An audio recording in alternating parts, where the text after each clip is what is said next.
에이펙을 맞아서 한미 관세 협상이 타결이 됐습니다. 예, 우리 트럼프 대통령이 관세 협상 한국이 제일 잘한 나라라고 이렇게 평가를 했는데 과연 진짜일까라는 생각이 드는데. 근데 이게요. 네. 물론 뭐 여러 가지 해석이 가능하겠고 저도 협상을 첫 단추를 3,500억 달러로 잘못 깼지만 네. 계속 안 하고 현대차가 관세 내는 것보다는 하는 게 필요하다고 봤어요. 그러니까 이게 뭐 야당이라고 해서 빵점이다 이렇게 말하진 않아요. 제가 다른 방송에서도 네. 잘한 부분도 있지만 아쉬운 부분도 있고 뭐 이건 디테일적으로 우리가 이야기할 게 많은데 일단 트럼프 대통령이 한국이 제일 잘했다라고 하는 건 자기 입장에서 제일 마음에 든다는 거잖아요. 그렇죠. 그러면 너네가 제일 호구야라고 트럼프 대통령이 말해준 거잖아요. 그렇지. 이게 우리 입장에서 기분 좋아할 일인가? 그렇지. 그러니까 사실은 트럼프 대통령 입장에서 네. 어제 그 시진핑 중국 주석한테 뭐라 했냐면 굉장히 강경한 협상가라 했어요. 그게 트럼프 대통령의 표현입니다. 그 말이 중국이 호락호락하지 않다. 협상에서 우리가 원사이드하게 원하는 걸 가져오기 쉽지 않다는 뜻이잖아요. 그럼 사실 우리 국익을 위해서는 트럼프 대통령한테 너네 협상 제일 잘했어가 아니라 진짜 강경하고 진짜 힘들더라. 진짜 까다로운 협상이었다. 좀 지긋지긋했다라는 말을 듣는 게 너희도 만만치 않구나. 우리가 뭘 많이 네. 지켰다는 뜻이지. 네. 이렇게 립서비스 받는 건 우리 호구들 우쭈쭈쭈 이거잖아요. 너희 잘해. 이게 좋아할 잘했어. 표현인가 싶어요. 이게 좋아할 표현인가. 트럼프의 칭찬은 우리한테는 그렇게 좋지 않은 반응인 것 같다라는. 예. 자, 뭐 놓치신 게 있는데 트럼프 대통령이 이제 협상 들어가기 전에 매우 터프한 협상가다라고 이야기를 했습니다. 터프하다. 그러니까 터프하다는 의미가 뭐 이렇게 막 와일드하다는 게 아니라 그 협상 과정이 굉장히 지난했고 본인들 뜻대로 잘 안 됐다는 그런 의미입니다. 그 얘기를 반복을 했었어요. 그러니까 네네. 말한 것이 뭐 호구 이런 얘기는 저는 말이 안 되고 그냥 우리 장해찬 최고의 뇌피셜 그냥 술 먹기 위해서 안주거리로 그냥 얘기를 드린 터프하다는 게 거다라고 생각을 하고요. 욕을 잘하고 네. 뭘 좀 이렇게 그런 걸 터프하다고 와일드한 게 알고 아니고. 한 거 아니야. 네. 네, 그러니까 그게 힘들게 협상을 했다. 그러면서 뭐라고 얘기했냐면 좀 덜 똑똑한 사람을 내보내지 그랬냐라고 이야기를 했습니다. 그러니까 똑똑한 사람들이 와서 그 본인들 마음대로 잘 안 됐던 것이 굉장히 뭐 답답한지 그걸 터프하다고 이제 표현을 한 거고요. 그리고 우리가 이 협상에서 기준점을 가질 수밖에 없습니다. 당연히 이제 일본인과 기준점을 가질 수밖에 없지 않겠습니까? 네. 일본은 모든 게 트럼프 마음대로 거의 다 주도하게 되어 있어요. 그 5,500억 불 달러도 현찰로 트럼프 마음대로 야 내가 하고 싶은 데다 꼽아 현금으로 내놔 언제까지 45일 이내까지 안 줘? 그러면 너네 보복 관세 때릴 거야. 이렇게 협상이 마무리가 됐었어요. 근데 우리나라는 3,500억 불이 이제 협상이 그때 이제 큰 이렇게 사이즈로 됐는데 여기 나눠지는 게 2,000억 불과 1,500불 나눠지지 않습니까? 그래서 1,500억 불은 이제 마스가 프로젝트라고 해서 우리와 미국이 이제 함께 그 조선업 관련된 투자와 기술을 그렇지. 함께 공유하는 것 이것이 해당이 되는 것이고요. 그다음 2,000억 불 같은 경우에도 우리가 10년 동안 이제 나눠서 투자를 하기로 되어 있습니다. 이게 굉장히 묘수인 거예요. 그리고 우리가 환율 관리 같은 것도 굉장히 안전장치를 많이 마련해 놨고 그리고 이거는 뉴욕타임즈에서도 평가하는 게 뭐냐면 한국과 일본을 비교했을 때 일본 같은 경우는 트럼프의 결정대로 진행이 됐다. 다만 이제 한국 같은 경우는 본인들의 국익에 충실해서 매우 경제적인 협상을 했다. 이렇게 평가를 하고요. 블룸버그도 마찬가지입니다. 외환 관리에 있어서도 굉장히 한국이 위험하지 않게끔 여러 가지 장치를 마련했다라고 평가를 하고 있습니다. 그렇기 때문에 뭐 호구 이런 거는 뭐 사석에서 이야기하시는 건 좋지만 뭐 소위 말해서 진짜 보수라고 하는 그 국민의힘에서도 굉장히 뭐 핵 연료 잠수함이라든가 이런 부분도 굉장히 높게 평가하고 있고 지금 여기서 팬 많은 이준석 대표도 굉장히 통상협상에 대해서 굉장히 잘한 협상이다라고 평가를 하고 있습니다. 제가 네. 우리 설주환 변호사 발언 전에 짧게 네. 팩트로 반박 몇 가지만 하면 네. 뉴욕타임즈에서 이거 일본보다 협상 잘했다고 쓴 기자 있잖아요. 네. 한국 사람이에요. 아. 울산 출신의 최상훈 기자입니다. 그 기자분이 네. 뉴욕타임즈에 계시는 거예요? 네, 그냥 한국 사람이 울산 출신의 반미 기사 주로 쓰는 분이 쓴 기사이고요. 예. 그러니까 이게 문제가 많이 돼요. 그래? 보수 진보 할 거 없이 외신이라고 인용하는데 알고 보니까 한국 사람 정치 성향 되게 뚜렷한 사람들이 쓰는 기사. 그래서 그건 이제 최상훈 씨, 울산 사는 62년생 최상훈 기자의 62년생. 기자다. 성공했네. 뉴욕까지 가서. 이 제가 말씀을 좀 드리고요. 네. 시각은 다를 수 있죠. 근데 이제 일본 이야기해 주셨는데 일본과 EU는 GDP나 외환 보유고 대비했을 때 우리나라보다 돈을 적게 낸 거예요. 그러니까 그냥 돈으로만 따지면 걔네들이 더 많이 냈지만 경제 규모 있잖아요. 네. 잘 사는 집에서 100만 원 내는 거랑 못 사는 집에서 50만 원 내는 거 누구한테 더 타격이 크냐. 그렇지. 그런 규모로 봤을 때 우리가 GDP 대비 지출이 훨씬 커요. 일본이나 EU보다. 그렇구나. 이거는 이미 팩트 체크 다 돼 있고 이재명 대통령께서 직접 3,500억 달러 했으면 나 탄핵당한다 했어요. 근데 거기서 1달러도 못 갖고 할부로 바꿨다. 그러면은 일시불이면 탄핵감이고 할부면 탄핵감이 아니냐. 우리가 원하는 건 조금이라도 깎는 거 아니었느냐. 그렇지. 그리고 결론적으로 우리는 0%에서 15%가 된 거예요.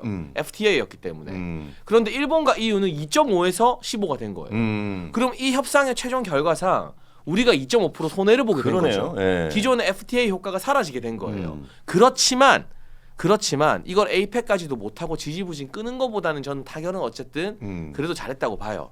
하지만 이거를 우리가 뭐 역대급 외교 천재나 뭐다 자랑하기에는 너무 민망하다. 네네. 그리고 마지막으로 한 가지만 더 짚으면 트럼프 대통령이 6천억 달러의 추가 기업 투자가 있을 거라고 어제 본인이 발표를 했어요. 네. 그리고 실제로 제가 백악관에서 발표한 팩트시트 일부입니다. 보니까 우리가 보잉의 항공기를 뭐 대한항공이 100대 사고 LS가 미국 해적 케이블에 투자하고 뭐 하나중공업, HD조선, 뭐 이런 HD현대, 뭐 삼성중공업 같은 조선회사들이 미국 중공업, 조선업 인프라에 대규모 투자한 내용들이 포함돼 있어요. 네. 그러니까 이것도 사실은 보이지 않는 막대한 기업 투자가 한국이 아니라 미국으로 가게 돼 있다라는 것도 우리가 뼈 아픈데 핵잠 받아온 건 잘했죠. 하지만 여기에 또 보이지 않는 진실. 그러면 우리가 방위비 분담금이나 국방비 인상을 얼마나 할 것인가? 핵잠을 대가로 미국 무기를 수조 원 사오고 방위비 분담금을 조 단위로 인상시켜 주는 게 사실은 이면에 아직 공개되지 않은 합의 아닌가. 그러니까 이게 공동 선언문이 아직 안 나와서 네. 이 합의문이 까졌을 때 네. 핵잠 가져온 건 전 잘했다고 봐요. 박수 칩니다. 그런데 이로 인해서 전작권 환수 논의가 된다거나 또는 미국의 무기를 우리가 어마어마하게 사고 방위비 분담금을 조 이상 증액해줘야 되면 아 그거 너무 비싼 거 아니냐라는 또 다른 반대급부가 있을 수 있다는 것도 고려해야 됩니다. 반면에 또 다른 단점이 있다. 좋습니다. 일단 합의문이 빨리 공개가 돼야 될 것 같아요. 예. 작성이 됐는지 안 됐는지 모르겠지만은 예, 아직 사인했는지 안 했는지 모르니까. 뭐 1차 회담과 저번에 그 미국에서의 회담과 마찬가지로 일단 서로 보여줄 수 있는 쇼잉 자체는 뭐 좋았어요. 저는 참 우리 이재명 대통령실에서도 상당히 신경을 많이 썼다. 이런 보여주는 거라든지 뭐 트럼프에 대한 환대라든지 이런 부분은 잘했는데 저번에도 우리가 되게 뭐 강유정 대변인이 그랬잖아요. 서명이 필요 없을 만큼 합의문이 필요가 없을 만큼 너무나 잘된 회담이었다. 근데 나중에 알고 봤더니 이 회담이 잘 된 게 아니었었잖아요. 그렇죠. 한 2달, 거의 한 3달 가까이 뭐 그냥 뭐 이 앞에 직전까지만 하더라도 대통령이 직접 그랬잖아요. 아직 중요한 부분에 대해서 난관에 지금 봉착해 있다. 근데 어제 극적으로 타결이 됐기 때문에 저도 뭐 장해찬 최고 말처럼 그래도 아펙을 넘어가면 되게 어렵다고 저는 생각했거든요. 연말까지 가게 되면 내년 초라고 이게 될까? 솔직히 어떤 이벤트 자체가 없는데 계속 그러면 너무 끌려다니게 수도 있겠다라는 생각이 좀 들었었는데 빨리 된 건 좋은데 조금 세부 내역들을 우리가 좀 봐야 될 것 같아요. 문서화 된 내용을 좀 우리가 확인을 한 다음에 우리가 잘 됐다 안 됐다를 평가를 할 수 있는 것이지 지금 당장 솔직히 이재명 대통령한테 외교 천재라는 수식을 붙이는 건 너무 이른 네. 평가 아니냐라는 생각이 좀 들고 원래 뉴욕 타임즈는 트럼프 별로 안 좋아해요. 그렇기 때문에 한국을 조금 더 죽게 세워주는 거고 폭스 같이 이제 친 트럼프 미국 언론 중에서는 폭스뉴스는 보면 9,500억 달러를 지금 한국이 투자하기로 했다라고 명확하게 헤드라인 뉴스를 잡고 있거든요. 그러면 장희찬 얘기가 확실히 맞네. 근데 이제 그 네. 6천억 부분이 뭐 추가로 뭐 근데 영어로 보면 그 인베스트 투자에 동의했다고 돼 있어요. 어그리했다. 뭐 그렇게 나와 있기 때문에 이런 부분 등이 서로 지금 한국 정부와 미국 정부가 지금 조금 디테일한 부분에 지금 말이 틀리잖아요. 네. 특히나 제일 문제가 되는 건 아마 농수산물하고 소고기 개방. 네네. 지금 미국에서는 100% 개방했다고 하는데 우리나라에서는 전혀 그런 바 없다라고 얘기를 하고 있는데 그 부분이 진짜로 어떻게 돼 있는지 앞으로 향후에 합의문, 그다음 합의문에 그런 내용이 없다면 진짜 미국에서 쌀 수입이라든지 소고기 같은 게 수입이 되는 걸 보고 우리가 좀 판단해야 되지 않을까 싶습니다. 제가 그 화이트하우스에 들어가 봤어요. 여러분 그 화이트하우스 홈페이지에 들어가면 홈페이지에 들어갔다고? 네. 나 진짜 걸어간 줄 알았네. 깜짝 놀랐네. 이게 그 어제 협상과 관련된 백악관 입장문이 원문으로 나와 있습니다. 네. 근데 요새는 영어 못해도 네. 그 자동 번역 이런 거 있으니까 그렇지. 누구든 쉽게 보실 수 있어요. 그럼 한국 기업의 투자에 대해서 이제 추가 6천억 달러 더 받는다. 이게 어마어마한 거잖아요. 그렇지. 그러면 9,500억 달러니까 그렇죠. 폭스뉴스 말대로 네. 거기에 굉장히 세세하게 벌써 타결된 딜도 나와 있어요. 근데 이 규모가 어마어마합니다. 첫 번째가 대한항공이 보잉 항공기를 100세대를 산대요. 362억 달러입니다, 이게. 362억 달러면 우리가 1년에 내는 200억 달러보다 더 커요. 어마어마한 규모죠. 한국가스공사가 매년 의무적으로 330만 톤의 미국산 LNG를 구매하기로 계약을 체결해놨습니다. 그리고 포스코 인터내셔널은 센트런스 우라늄 농축 확장에 투자하고요. LS그룹은 미국 해적 케이블 전력 장비, 미국 전력만 인프라에 무려 30억 달러를 투자해야 한답니다. 그리고 HD현대가 미국 조선소 현대와 공급망 강화에 50억 달러의 투자 프로그램을 만들기로 했답니다. 하나오션은 필라델피아 조선소의 생산 열량 10배 늘리기 위해서 이거 전부 다 미국인 취업시키겠죠? 50억 달러 인프라 투자합니다. 그럼 우리가 받아오는 건 뭐냐? 뭐예요? 화이트하우스 팩트시트 중에 나사가 위성 보낼 때 네. 우리나라 위성 탑재해서 우주 방사선을 측정하게 해준답니다. 그 우주 방사선 측정이 저는 어떤 어마어마한 가치가 있는지 제가 천문학자가 아니라 잘 모르겠는데 네. 이 화이트하우스 들어가 보면 한국이 지금 받기로 한 거는 우주 방사선 측정이고요. 네. 나머지는 전부 다 뭐 투자. 핵잠. 뭐 어마어마해요 이게. 아 근데 그러니까. 저는 조금 핵잠이 물론 좋아요. 이거 하기 잘했다고 생각하는데 이게 지금 한 건조까지 한 10년 걸린다고 하더라고요. 그러면 이걸 또 미국에서 건조를 한다는 거잖아요. 네. 이거 10년 동안 이거 나중에 투자 안 하면 주기로 한 돈 할부 돈 안 내면 나중에 핵잠도 못 가져오는 건 아닌가. 약간 좀 그런 생각이 좀 들더라고요. 약간 좀 벌모로 잡아놓고 니들이 10년 동안 1년에 뭐 약속한 대로 200억 불씩 내는지 안 되는지 200억 불이라고 하니까 사람들이 되게 적은 금액인 줄 알았는데 200달러 아닙니다. 35조에 가까워요. 30조가 넘는 돈이거든요. 30조가. 1년에 30조씩 나가는 거예요. 근데 좀 똑똑하지 않아요? 어우, 방금 너무 좋았어요. 원문을 이렇게 네, 역시 화이트하우스에 해외 들어가서 봐야, 우리 애찬이. 이건 너무 좋았어요. 장희찬 최고가. 저도 사실 궁금했거든요. 우리가 이렇게 많이 내주면은 우리가 도대체 받는 게 뭐길래 이렇게 일단 많이 내어주냐. 세은이 누나의 침묵이 네. 내가 공부를 열심히 잘해왔구나. 화이트하우스 들어갔어요. 들어갔어요? 보고 있어요. 보고 오늘 그래서 있어요. 화이트 입고 온 거야? 화이트하우스. 그러니까 아까 누구 최성훈 기자 그 기자는 그런 걸 아무것도 안 썼던데 기사 지금 그거 찾아보고 있었어요. 누가 뉴욕타임즈. 썼나? 아, 그건 맞아요. 검은 머리 그거 안 외국인이고, 쓰고 근데 그분이 뭐 그거는 안 퓰리츠상 썼어. 그 사람이 안 썼고. 그리고 저도 퓰리츠상도 블룸버그는 탔던데. 아까는 블룸버그 아까 얘기했잖아요. 블룸버그는 그대로 얘기했어요. 외환에 대한 그 다 장치를 마련했다. 그거 찾아보느라고 가만히 아니 그리고 근데 뉴욕 타임스 그 기자는 최상훈 기자 맞아요. 아니 그 기사 찾아보면 그 사람이 아닌데. 맞는데? 역시 나 캡처가 나랑 있는데? 같이 다. 그리고 그 유럽이나 일본에 비해서 우리가 조금 더 우려스러운 부분은 네. 그 유럽이나 일본은 준 기축통화국이잖아요. 네. 자기들이 돈을 찍어낸단 말이에요. 네. 그렇기 때문에 어떤 미국과의 어떤 돈을 퍼주더라도 더 찍어내면 되거든, 솔직히. 근데 우리는 기축통화국이 준 기축통화국도 안 되잖아요. 우리나라 원화 자체가. 그러다 보니까 진짜 생돈 주머니에 있는 생돈을 지금 줘야 되는 상황이라서 조금 그러한 부분에서는 좀 아쉽다. 좀 이런 내용이 할부로 돌린 것은 잘했다고 보여요. 왜냐하면 외환위기가 올 수 있기 때문에 그렇지. 그걸 조금 분할해서 방어를 하면서 한 부분은 저는 잘했다고 보는데 일단은 좀 합의문 보고 얘기를 했으면 좋겠어요. 근데 뭐 여기에 대해서 너무 좀 뭐 진보 쪽에 있는 경제학자라고 하는 분들이 무슨 또 나눠냈더니 무슨 400억 불의 이득이 생겼다라고 막 얘기하시고 그러더라고. 아직 경제적 효과는 우리가 알 수가 없잖아요. 이게 무이자로 가니까 그런 건가?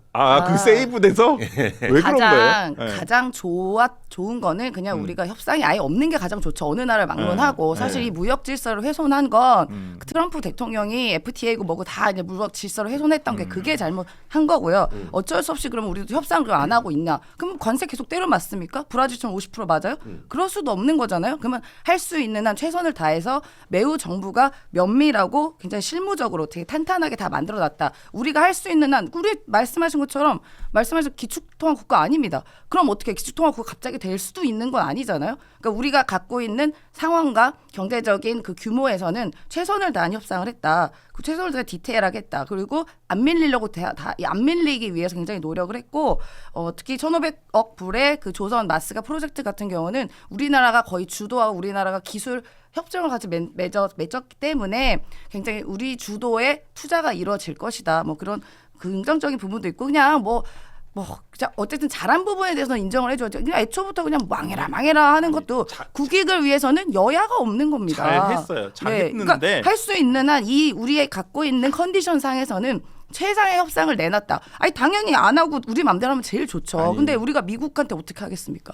그리고 잘했는데. 협상이라는 것은 상호주의에 입각해서 우리도 하나 주면 저쪽도 내어주고 하는 게 당연히 협상이죠. 우리 맘대로 하면 우리도 미국처럼 힘세면 우리 맘대로 하겠죠. 아니, 근데 네, 난 최선을 다한 협상을 했다. 다 공감되는데, 그러니까 다 공감돼?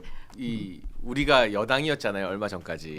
그때 외국에서 뭐만 하면은 민주당이 난리를 쳤는데 국익을 위해서는 여야가 하나 돼야지라고 말을 들으니까 이게 역시나 그러니까 나도 거기서 자유롭지 못한데 여당이 됐을 때 이 마음을 우리가 야당일 때 좀 조금이라도 갖고 있자. 만약에 진짜 우리- 윤석열 정부에서 이렇게 협상이 됐다, 결과가 나왔다. 이렇게 만들 수 못해요. 민주당이 어땠을까 나도 상상은 돼. 근데 언론 우리가 보도 당시에 우리가 당시에 비판을 한 것은 윤석열 대통령과 그 당시 김건희 여사가 외국 나가가지고 아니, 엉뚱한 그건 일 많이 뭐- 했잖아. 여왕 조문 가가지고 안 하고 오고 가가지고 아니, 그건 무슨 당연히 쇼핑 비판받아도 르 돼요. 브롤리냥 가가지고 네, 쇼핑하다가 걸리고 그렇지. 그다음에 민간인 탑승객 태우고 이런 여러 가지 외교적인 결례랑 뭐 법리적으로 그러니까 불법적인 일들을 자행했기 때문에 그런 거에 당연히 비판을 하는 아니, 거죠. 근데- 국익을 위해서 뭐 했습니까? 아메리칸 아니, 파이 근데- 노래 부른 거? 아니 이게- 근데 나는 이게 과거 일이 또 메인 이슈가 될 필요는 없지만 네. 우리가 폴란드에서 역대급 방산 계약 따오고 그리고 체코 원전 유치하고 그거 지금 민주당의 이재명 대통령이 임명한 김정관 장관도 잘한 협상이다라고 했는데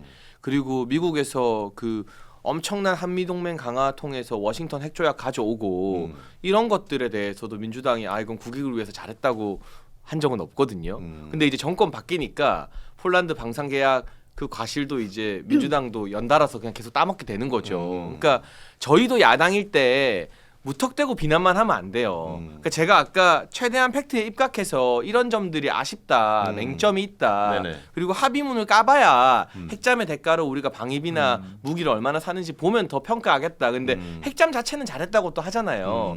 근데 저도 야당이니까 좀 더 까는 측면이 있겠죠. 근데 제가 여당일 때 경험했던 민주당은 정말 무지성 억까 그 자체였거든요. 근데 그런 분들이 정권 잡았다고 너네 국익을 위해서 왜 협조 안 하고 까기만 하냐라고 하면 이게 뭐 그렇게 오래된 10년 전 일도 아닌데 그치. 아니 폴란드 그 우리가 자주포 팔고 하는 거 수십조짜리 딜 네. 그런 거 원래 하면 국내에서 파는 쪽에서 금융 편의를 많이 제공해 주거든요.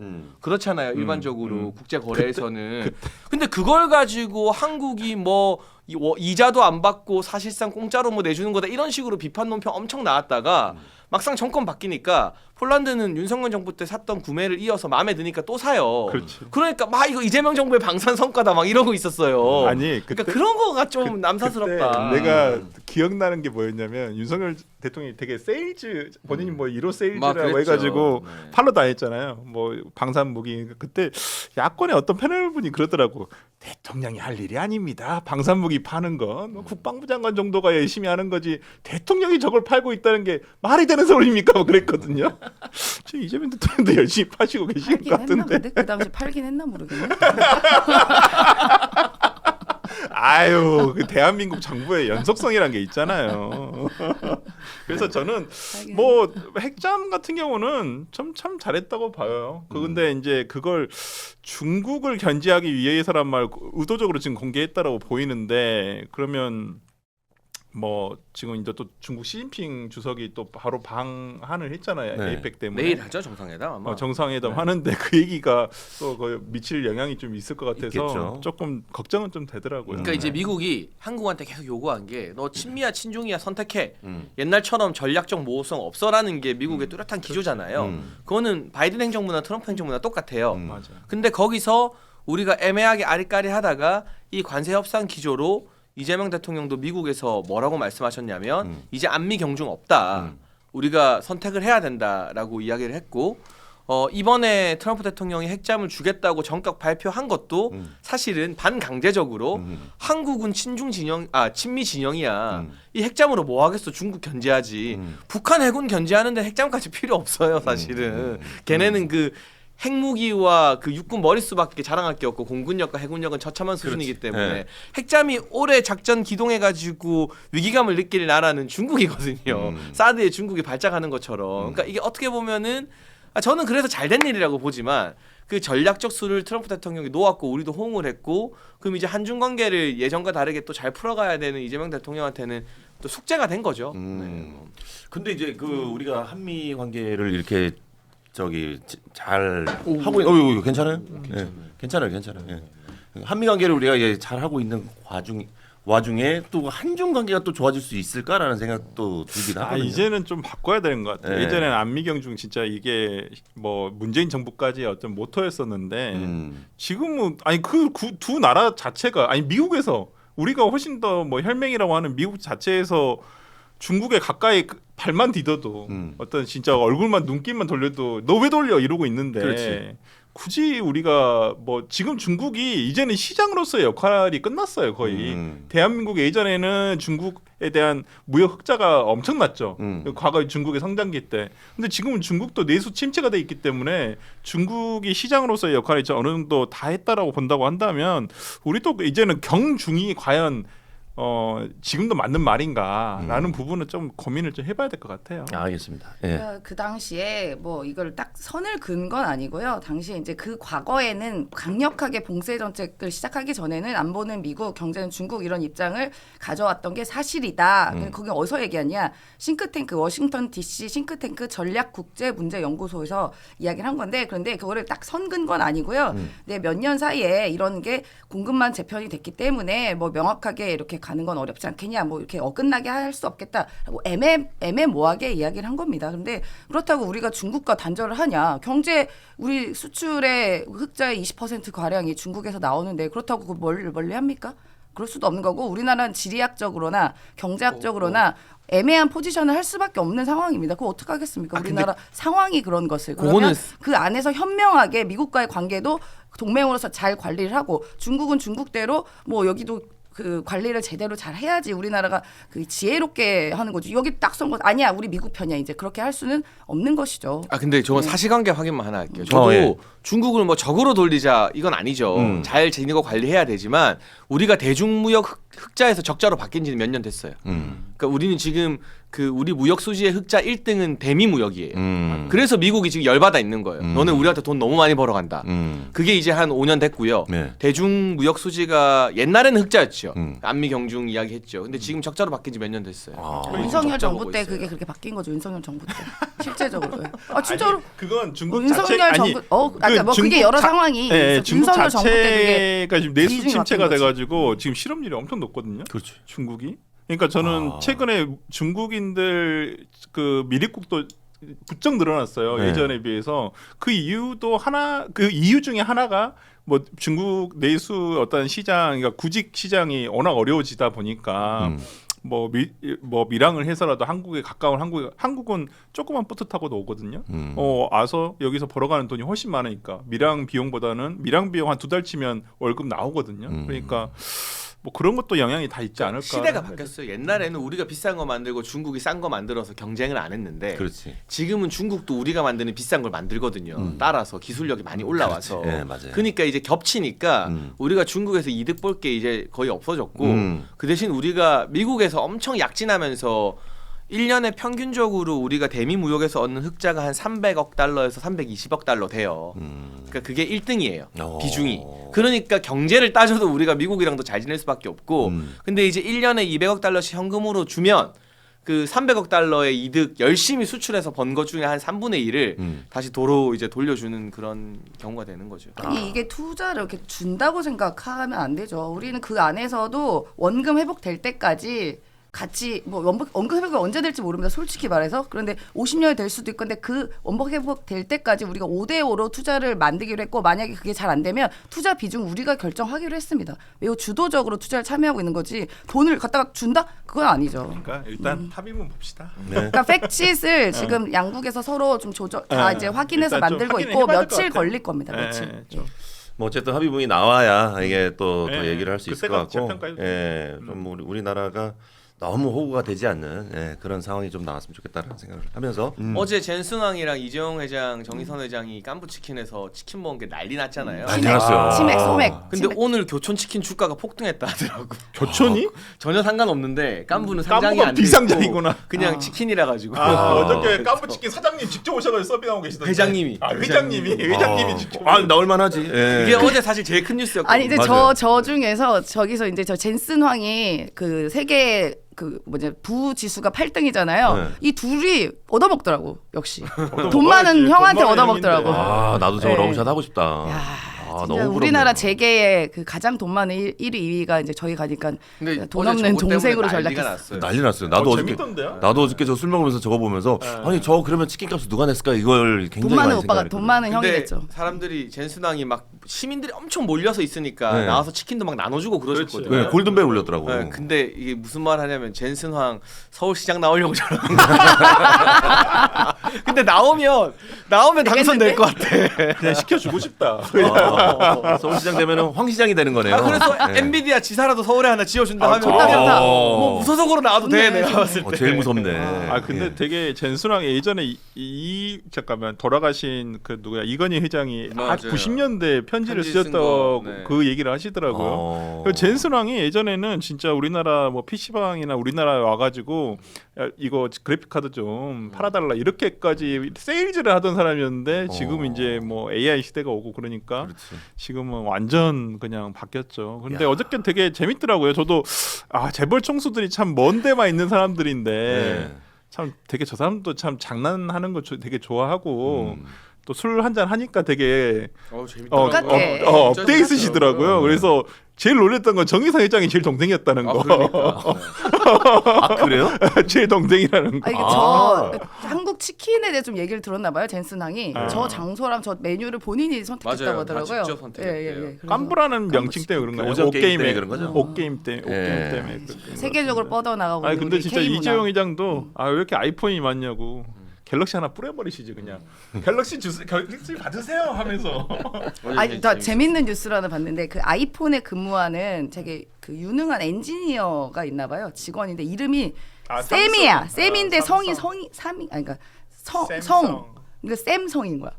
이름이 샘성. 샘성. 맞아. 그래가지고 그 사람... 개명했다 맞아 그러더라고요. 맞아. 네, 이름이 그래서 그때 샘성이어서. 만든 아이폰에서 그 명함이 무슨 이렇게 경매에 올라와가지고 저 봤어요. 하여튼 뭐 어제 진짜 젠스랑 맨날 이렇게 TV 뉴스로만 보다가 네. 이렇게 우리나라에서 그걸 또 깐부치킨 먹고 있는 모습을 보면서 멀리 있는 사람이 아니구나.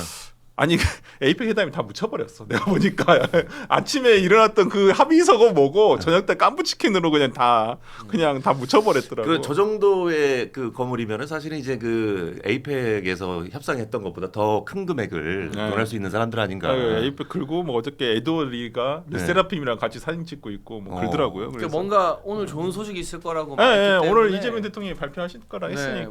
아마 그 AI 관련된 큰 투자나 뭐 계약이 있을 것 같아요. 그걸 또 기대를 해봐야겠네요.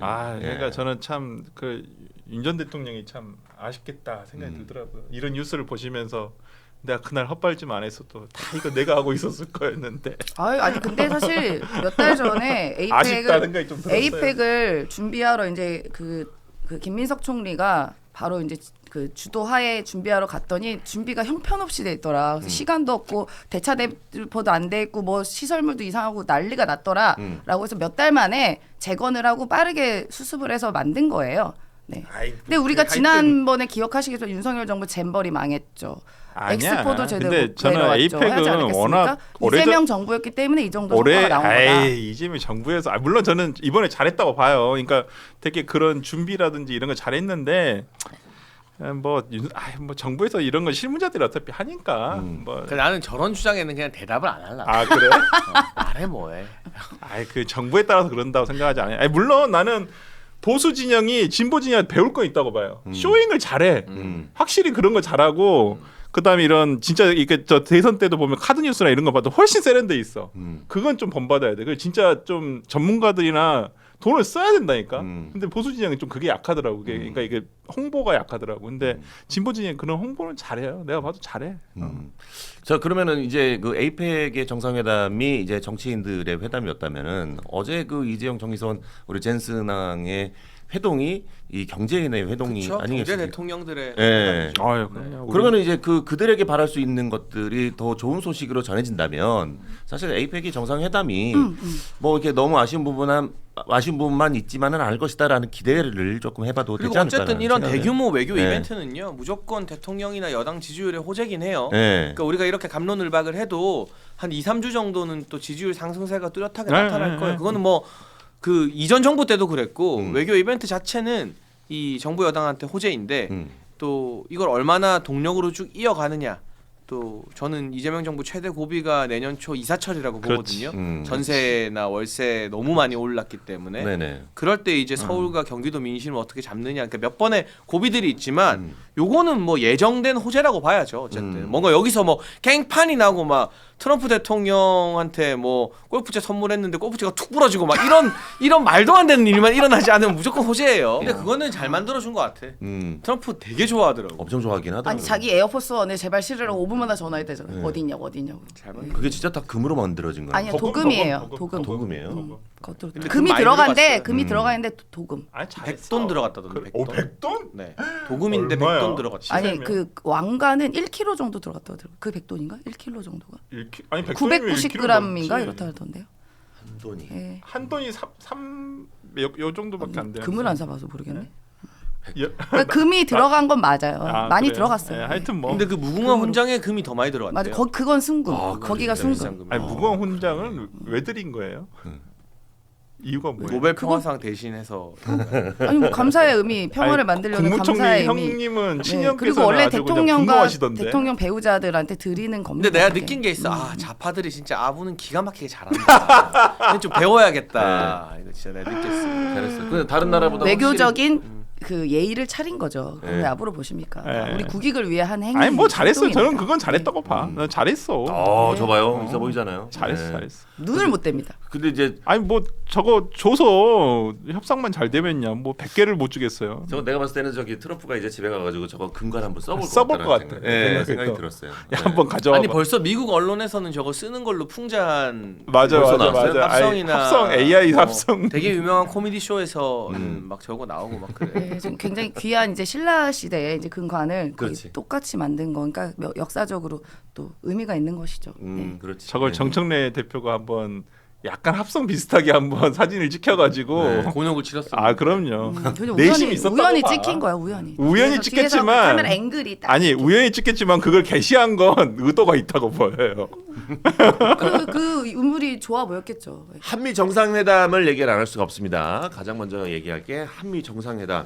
사실 이게 이제 빈손으로 끝나나 싶었었는데 뒤늦게 이제 관세 협상이 타결이 됐습니다. 예. 어찌 보면은 또 좋게 또 타결이 된 것 같기도 하고 이걸 어떻게 평가를 해야 되나 싶긴 한데 세 분은 또 어떻게 생각하시는지 먼저 강성필 우리 그러니까 예. 강훈식 비서실장이 네. 얼마 전에 이제 미국과의 관세 협상에 대해서 뭐라고 했냐. 음. 그냥 미국과의 관세 협상은 뉴 노멀이 뭐냐면 계속해서 협상하는 거다. 어떤 분야든 트럼프의 정부에서는 트럼프가 미국 대통령으로 있는 한 미국과 꼭 우리나라뿐만이 아니라 이제 계속해서 협상을 해 나가는 것이 뉴 노멀이 됐다라는 점을 먼저 말씀을 드리고 네, 그런 차원에서 그럼 좀 결정된 것만 말하면 큰 틀에서 버티면 된다. 왜 버티면 되냐? 최초에 미국에서 3,500불을 언제 입금하라 그랬어요? 일시불로 그랬지. 일시불로 즉시 입금하라 그랬어요. 그렇지. 그런데 우리가 버티니까 네. 3,500불에서 2천억 달러는 그래 직접 투자. 그리고 1,500달러는 대출과 신용 보증으로 돌아갔단 말이에요. 이거 우리가 한 발짝 앞서 나간 거 아닙니까? 그렇죠. 자 그리고 걔들이 일시불로 바로 해라. 그랬는데 우리 못한다. 망하는데 우리 어떻게 하냐. 그러니까 이것들이 계속 고민하다가 안 되겠네. 그래가지고 알았다. 그러면은 8년 동안 1년마다 250억 달러 우리나라 돈으로 한 33조 7,500억을 입금해라. 우리 그것도 못한다. 네. 안 돼. 우리 돈 없어. 너희들 통화 스와프도 안 해주잖아. 네. 그러니까 그때 또 하다가 결국에는 어떻게 됐어요? 이게 연간 200억 달러로 또 내려갔습니다. 그리고 이제 이 투자의 종목도 원래는 트럼프가 다 키를 잡고 내가 하라는 대로 해 이렇게 하기로 했었어요. 근데 이것도 안 된다. 안 된다. 우리 국민의 혈세다. 그래서 이제 우리가 그러니까 미국의 사업의 주체는 되되 네. 그 사업의 시행은 한국의 기업이 하도록 예를 든다면 그러니까 SMR 원전 수출을 미국이 하는 겁니다. 네. 그러니까 요즘 이 원전 청정국이라고 하는 스웨덴도 그리고 동남아, 아프리카에서 이제 소형 원전 SMR 이 수요가 많이 있어요. 네. 그러면 미국이 이제 계약을 하는 거예요. 주체가 되어서. 하지만 미국이 1979년도에 이제 원전 사고가 난 이후로 원전 시공을 안 해봤어요. 그래서 못합니다. 설계밖에. 그러니까 우리나라가 가가지고 시공을 해주는 거예요. 그러면은 미국도 돈 벌고 우리도 돈 벌고 이런 과정으로 가기로 한 거죠. 아 그렇게 투자를 하기로 했다. 네. 그래서 이제 이 다음에 또 후속 내용들이 또 많이 있는데 네. 또 이제 우리 박민영이 두 눈 또 부릅뜨고 저거 이제 막 공격하려고 지금 뭐 저 시동 걸고 있으니까. 좋아요. 예. 김성렬 최고 앞에서 막 휴대폰 막 검색하고 있네. 막 하자 잡으려고. 속보가 계속 나오고 있습니다. 이거 지금. 보고 나서 제가 또 대응하도록 알겠습니다. 하겠습니다. 예. 전략적으로. 이렇게 말씀을 해주시면 또 협상이 잘 된 것 같은데 우리 박민현 대변인은 또 어떻게 생각하시는지. 우리 강성필 부대변인께서 이 홍시 필리버스터를 펼치신 이유가 최대한 우리 말 못하게 하려고 그런 게 아닌가 지금 의심이 살짝 들었습니다. 홍시가 많이 빨라져요. 홍시 필리버스터. 네. 일단은 좀 한마디로 망한 협상 같아요. 그래요? 네, 저도 어제 저녁까지는 일단은 우리 정부 발표를 전제로 해서 제가 평가를 했었는데 네네. 눈 뜨고 일어날 때마다 새로운 사실들이 지금 쏟아지고 있거든요. 네. 아침에 일어나 보니까 트럼프 대통령이 6천억 달러를 우리 기업들이 미국에 직접 투자를 하기로 했다. 또 새로운 이야기를 꺼냈어요. 일전에는 2천억 달러라고 전제를 해서 최대 5,500억 달러 규모라고 이야기를 했었거든요. 네. 그런데 3,500억 달러 규모의 정부 투자 플러스 6천억 달러 기업 직접 투자, 다른 말로는 9,500억 달러짜리 딜이었다라고 하는 거를 트럼프 대통령이 이야기를 한 겁니다. 네. 여기서부터 상당한 충격이죠. 유럽연합도 그래요? 이 정도 규모로 협상을 하지는 않았어요. 그리고 지금 제가 들어오기 직전에 속보들을 보니까 러트닉 미국 상무장관이 계속 새로운 이야기를 또 합니다. 네. 한국이 시장 개방에 100% 동의를 했다. 이거 농산물 개방했다라고 하는 말로 암시가 되거든요. 네. 그리고 지금 관세 협상은 자동차 등 일부 품목에 대한 거고 반도체에 대해서는 해당 사항이 없다. 기존대로 관세 부과하겠다라고 이야기를 했습니다. 뭘 협상을 한 거죠? 그러니까 협상문이 있고 이 비가역적인 결론이 나야 되는데 결과적으로 또 우리 정부만 우리 유리하게 이야기하고 유리한 곳도 없었습니다마는 그마저도 지금 미국에 의해서 반박당하고 있는 또 그런 모양새가 반복이 되고 있거든요. 협상한 거 맞습니까? 그리고 9,500억 달러 규모면은 그냥 1조 달러 1,000조 원이 넘는 액수예요. 우리 GDP 거의 절반 가량을 지금 미국에 퍼다 주겠다라고 하는 건데 이건 정말 만국적 협상이거든요. 아니 이재명 대통령 본인 입으로 얘기했잖아요. 3,500억 달러 퍼주는 거면 자기 탄핵당할 수도 있다고. 탄핵당할 서명이었다라고 얘기를 했는데 지금 그 규모가 거의 3배가 됐습니다. 이거 대체 어떻게 책임을 지겠다라고 하는 건지 일단 사실관계를 좀 분명히 밝혀야 할 것 같고요. 그러니까 어제 발표한 우리 정부가 지금까지 미국과 있었던 쟁점에 대해서만 이렇게 합의를 됐다라고 얘기를 한 건데 지금 들리는 바에 의하면 새로운 쟁점들이 계속 쏟아지고 있거든요. 미국이 구체적으로 어떤 요구들을 새로 해왔고 새로운 그런 제안에 대해서 우리 정부가 어떻게 응대를 했는지 소상히 발표해 저희가 좀 평가가 가능할 것 같고요.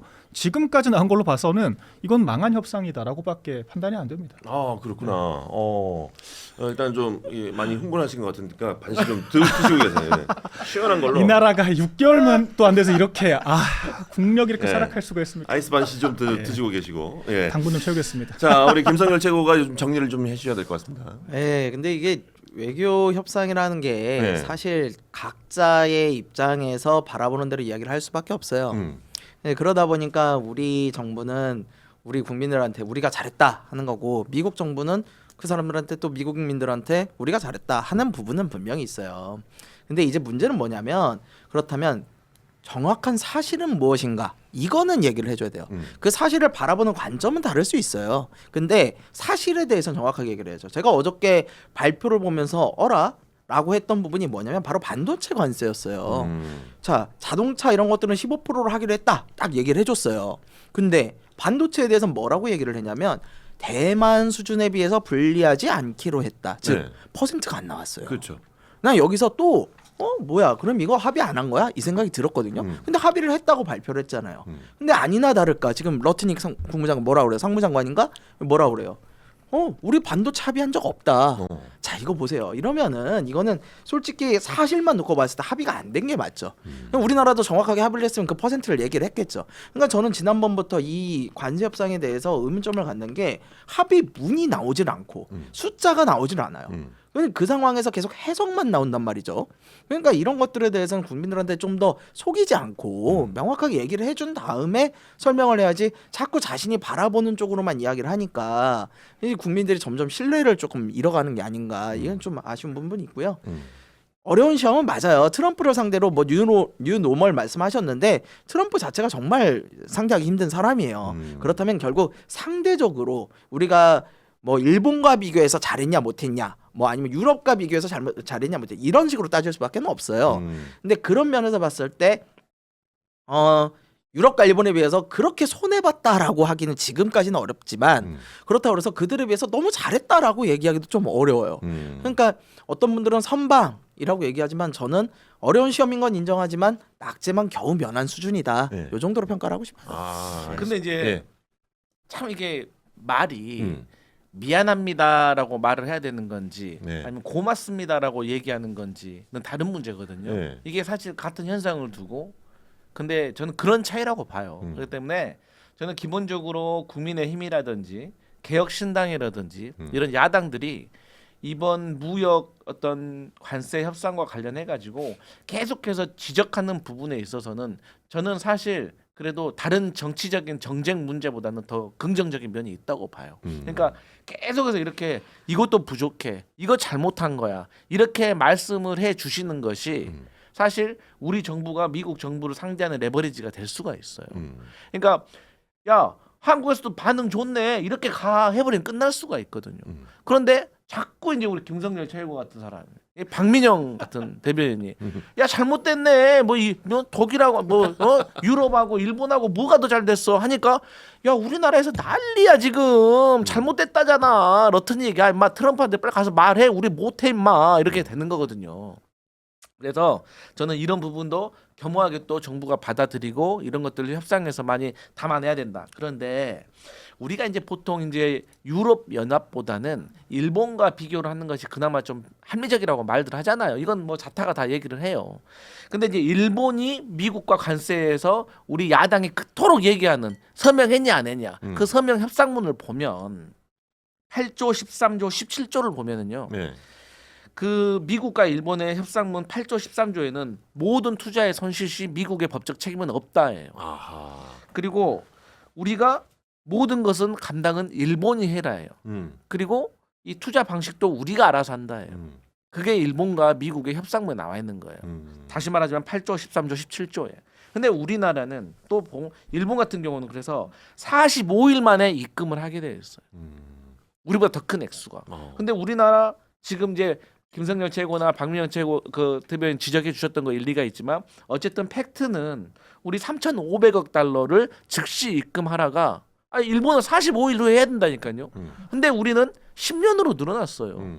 3,500억 달러에서 500조가 다 되는 돈에서 우리가 많이 줄였잖아요. 그래서 지금 나와 있는 팩트만으로도 사실 분명한 성과는 있다라고 보고 오죽했으면 이 트럼프가 우리 김정관 산업자원통상부 장관에게 터프한 협상가다라고 했잖아요.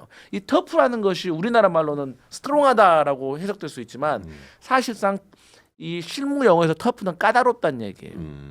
계속해서 팩트를 확인하고 거기에 맞는 근거를 제시하고 이렇게 집요하게 물고 늘어지니까 이게 협상이 또 우리의 원하는 쪽으로 가는 면이 있거든요. 그래서 말씀하셨던 것처럼 이제 반도체 부분도 또 이제 협상을 해 나가는 겁니다. 네. 예, 하지만 어쨌든 전체적인 투자와 관련해 가지고 그리고 또 이 경제만 있는 거 아니잖아요. 이제 또 우리 잠시 우리 박민현 대변인하고 우리 김선 대변인 핵잠수함 얘기도 좀 해주세요. 평가를 어떻게 됐는지. 네, 알겠습니다. 예. 뭐 어쨌든 간에 일단은 뭐 초반에 그 협상을 할 때보다는 좀 더 사정이 좀 나아진 것 같다라고 이렇게 말씀을 해주신 것 같은데. 그렇지도 않아요. 왜냐면은 이거 사실관계를 좀 바로 해야 될 게 7월에는 애초에 현금으로 투자하라는 얘기를 안 했습니다. 네. 7월 21일자로 했죠. 했던 협의 때는 그랬는데 갑자기 3,500억 달러 현금 투자라고 하는 표현이 갑자기 등장을 하게 되면서 우리 국민들의 눈이 굉장히 낮아진 거예요. 그러니까 3,500억 현금으로 털리지만 않아도 선방은 했다라고 하는 프레임이 만들어지면서 지금 마치 대단히 협상을 한 것처럼 얘기하지만 우리나라처럼 현금 박치기 하라고 요청한 국가 자체가 없습니다. 일본 얘기를 하시는데 일본은 현금 지분이 2%밖에 안 돼요. 나머지는 뭐 보증을 하건 뭐 대출을 받건 뭐가 됐건 일본이 알아서 구해오라고 하는 게 미국과 일본 간의 협상 내용입니다. 오직 우리나라에만 2천억 달러를 정부가 현금으로 가져와라라고 이야기를 한 거고요.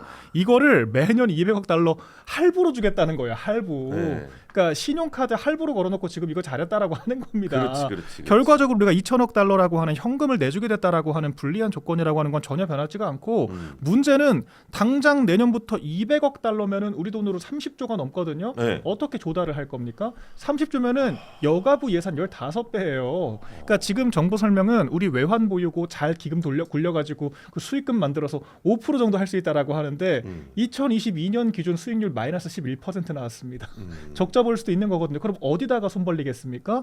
국민연금 같은 거 손 벌리는 거거든요. 그러겠죠. 그럼 결과적으로 국가의 생명줄을 저당 잡고 현금 박치기를 하는 거예요. 이걸 어떻게 잘했다라고 합니까? 그리고 일본과 같은 조건으로 했어도 칭찬할 일이 아닙니다. 왜 그러냐면 한미 FTA가 있었잖아요. 우리나라는 미국과 0% 관세였습니다. 자유무역 협정을 맺었습니다. 일본은 2.5%에서 15%가 된 거고 우리나라는 0%에서 15%가 된 거예요. 유엔도 마찬가지로 2.5%였습니다. 그럼 우리나라가 2.5% 불리해진 거예요. 같은 조건 100번 양보해서 그렇다라고 하더라도 우리가 더 불리해진 건데 이 얘기는 왜 안 합니까? 이렇게 현금까지 내주겠다라고 했으면 적어도 아니 한미 FTA 고려해서 우리는 12.5% 해달라 이런 요구는 했어야죠. 그러니까 지금 이게 적용된다라고 하더라도 현기차 같은 경우에는 가격 경쟁력 밀릴 수밖에 없는 거고요. 기업 펀더멘탈 계속 약화될 거고 결정적으로 지금 전혀 진실이 지금 뭔지를 알 수가 없기 때문에 또 내일 자고 일어나면 무슨 또 악재가 펼쳐질지 알 수가 없는 이 예측 불가능성 이게 바로 전 제일 큰 문제라고 생각을 합니다. 그러니까 저도 그 부분이에요. 아까 이제 강성필 대변인께서 그 말씀을 주셨어요. 그 야당들의 이런 비판을 레버리지 삼아서 협상을 해서 100% 동의를 해요. 근데 그렇죠. 저희가 비판을 하려면 저희한테 팩트를 알려주셔야 돼요. 지난번에도 똑같았거든요. 그러니까 팩트가 뭔지 정확하게 나오질 않은 상황에서 자꾸 포장만 해서 이야기하니까 저희가 어떻게 얘기를 못 하겠어요. 이거에 대해서도 지난번에 뭐 잘한 협상 뭐 이래놓고는 사실 까보니까 그게 아니었잖아요. 지금도 반도체 분명히 어저께 협상했다 그러는 거 미국은 아니라고 그러잖아요. 이러면 우리는 누구를 믿어야 되냐는 거죠. 그러니까 정확한 내용을 주시면 저희도 그거에 맞게끔 하는데 그게 아니다 보니까 저희도 추측성으로 비판을 할 수밖에 없는 이런 부분들이 생기는 거고요. 그다음에 앞서서 박민영 대변인이 잘 얘기 주셨는데 진짜로 사실은 저희가 다른 나라에 비해서 가혹한 이런 오퍼를 받은 게 맞아요. 미국으로부터. 그리고 그거를 할부로 바꿔온 수준에 불과한 것도 맞아요. 다만 이제 할부를 하다 보면은 현가 계산이 있으니까 조금 줄인 거는 맞고 그리고 당장 이걸 다 내게 되면 우리 외환시장 자체가 큰 혼란이 오니까 그거라도 막았다. 그래서 제가 아까 말씀드렸지만 잘했다는 평가는 정말 좀 하기 어렵고 그냥 낙제점 정도는 면했다. 지금 당장 큰 위기는 좀 면한 것 같다 그랬는데 문제는 합의문이 나오지 않는 이상 저는 이제 더 이상 못 믿겠어요. 이 정부의 발표와 미국 발표가 계속 달라버리면은 믿을 수가 없어요. 그러니까 결국에는 일본도 아까 말씀하셨던 합의문이 나왔으니까 얘기를 하는 거잖아요. 좀 정확한 사실을 국민들에게 알려주는 게 우선이 돼야 된다. 그렇게 하고 나서 국민들한테 설명을 하시는 게 정부와 여당의 그런 도리인 것 같다라는 생각을 해요. 근데 이제 그 일본 재무상이 얼마 전에 그랬잖아요. 아, 당신들 사실 우리 다 알겠지만 이것부터 내가 김성렬 최고한테 물어보고 싶어요. 네. 윤석열이라면 이거 어떻게 했을 것 같아요? 이만큼이라도 해냈을 것 같아요. 윤석열이요? 네. 윤석열은 한미 협상이 됐을까? 그렇잖아요. 그걸 저한테 물어보셔야죠.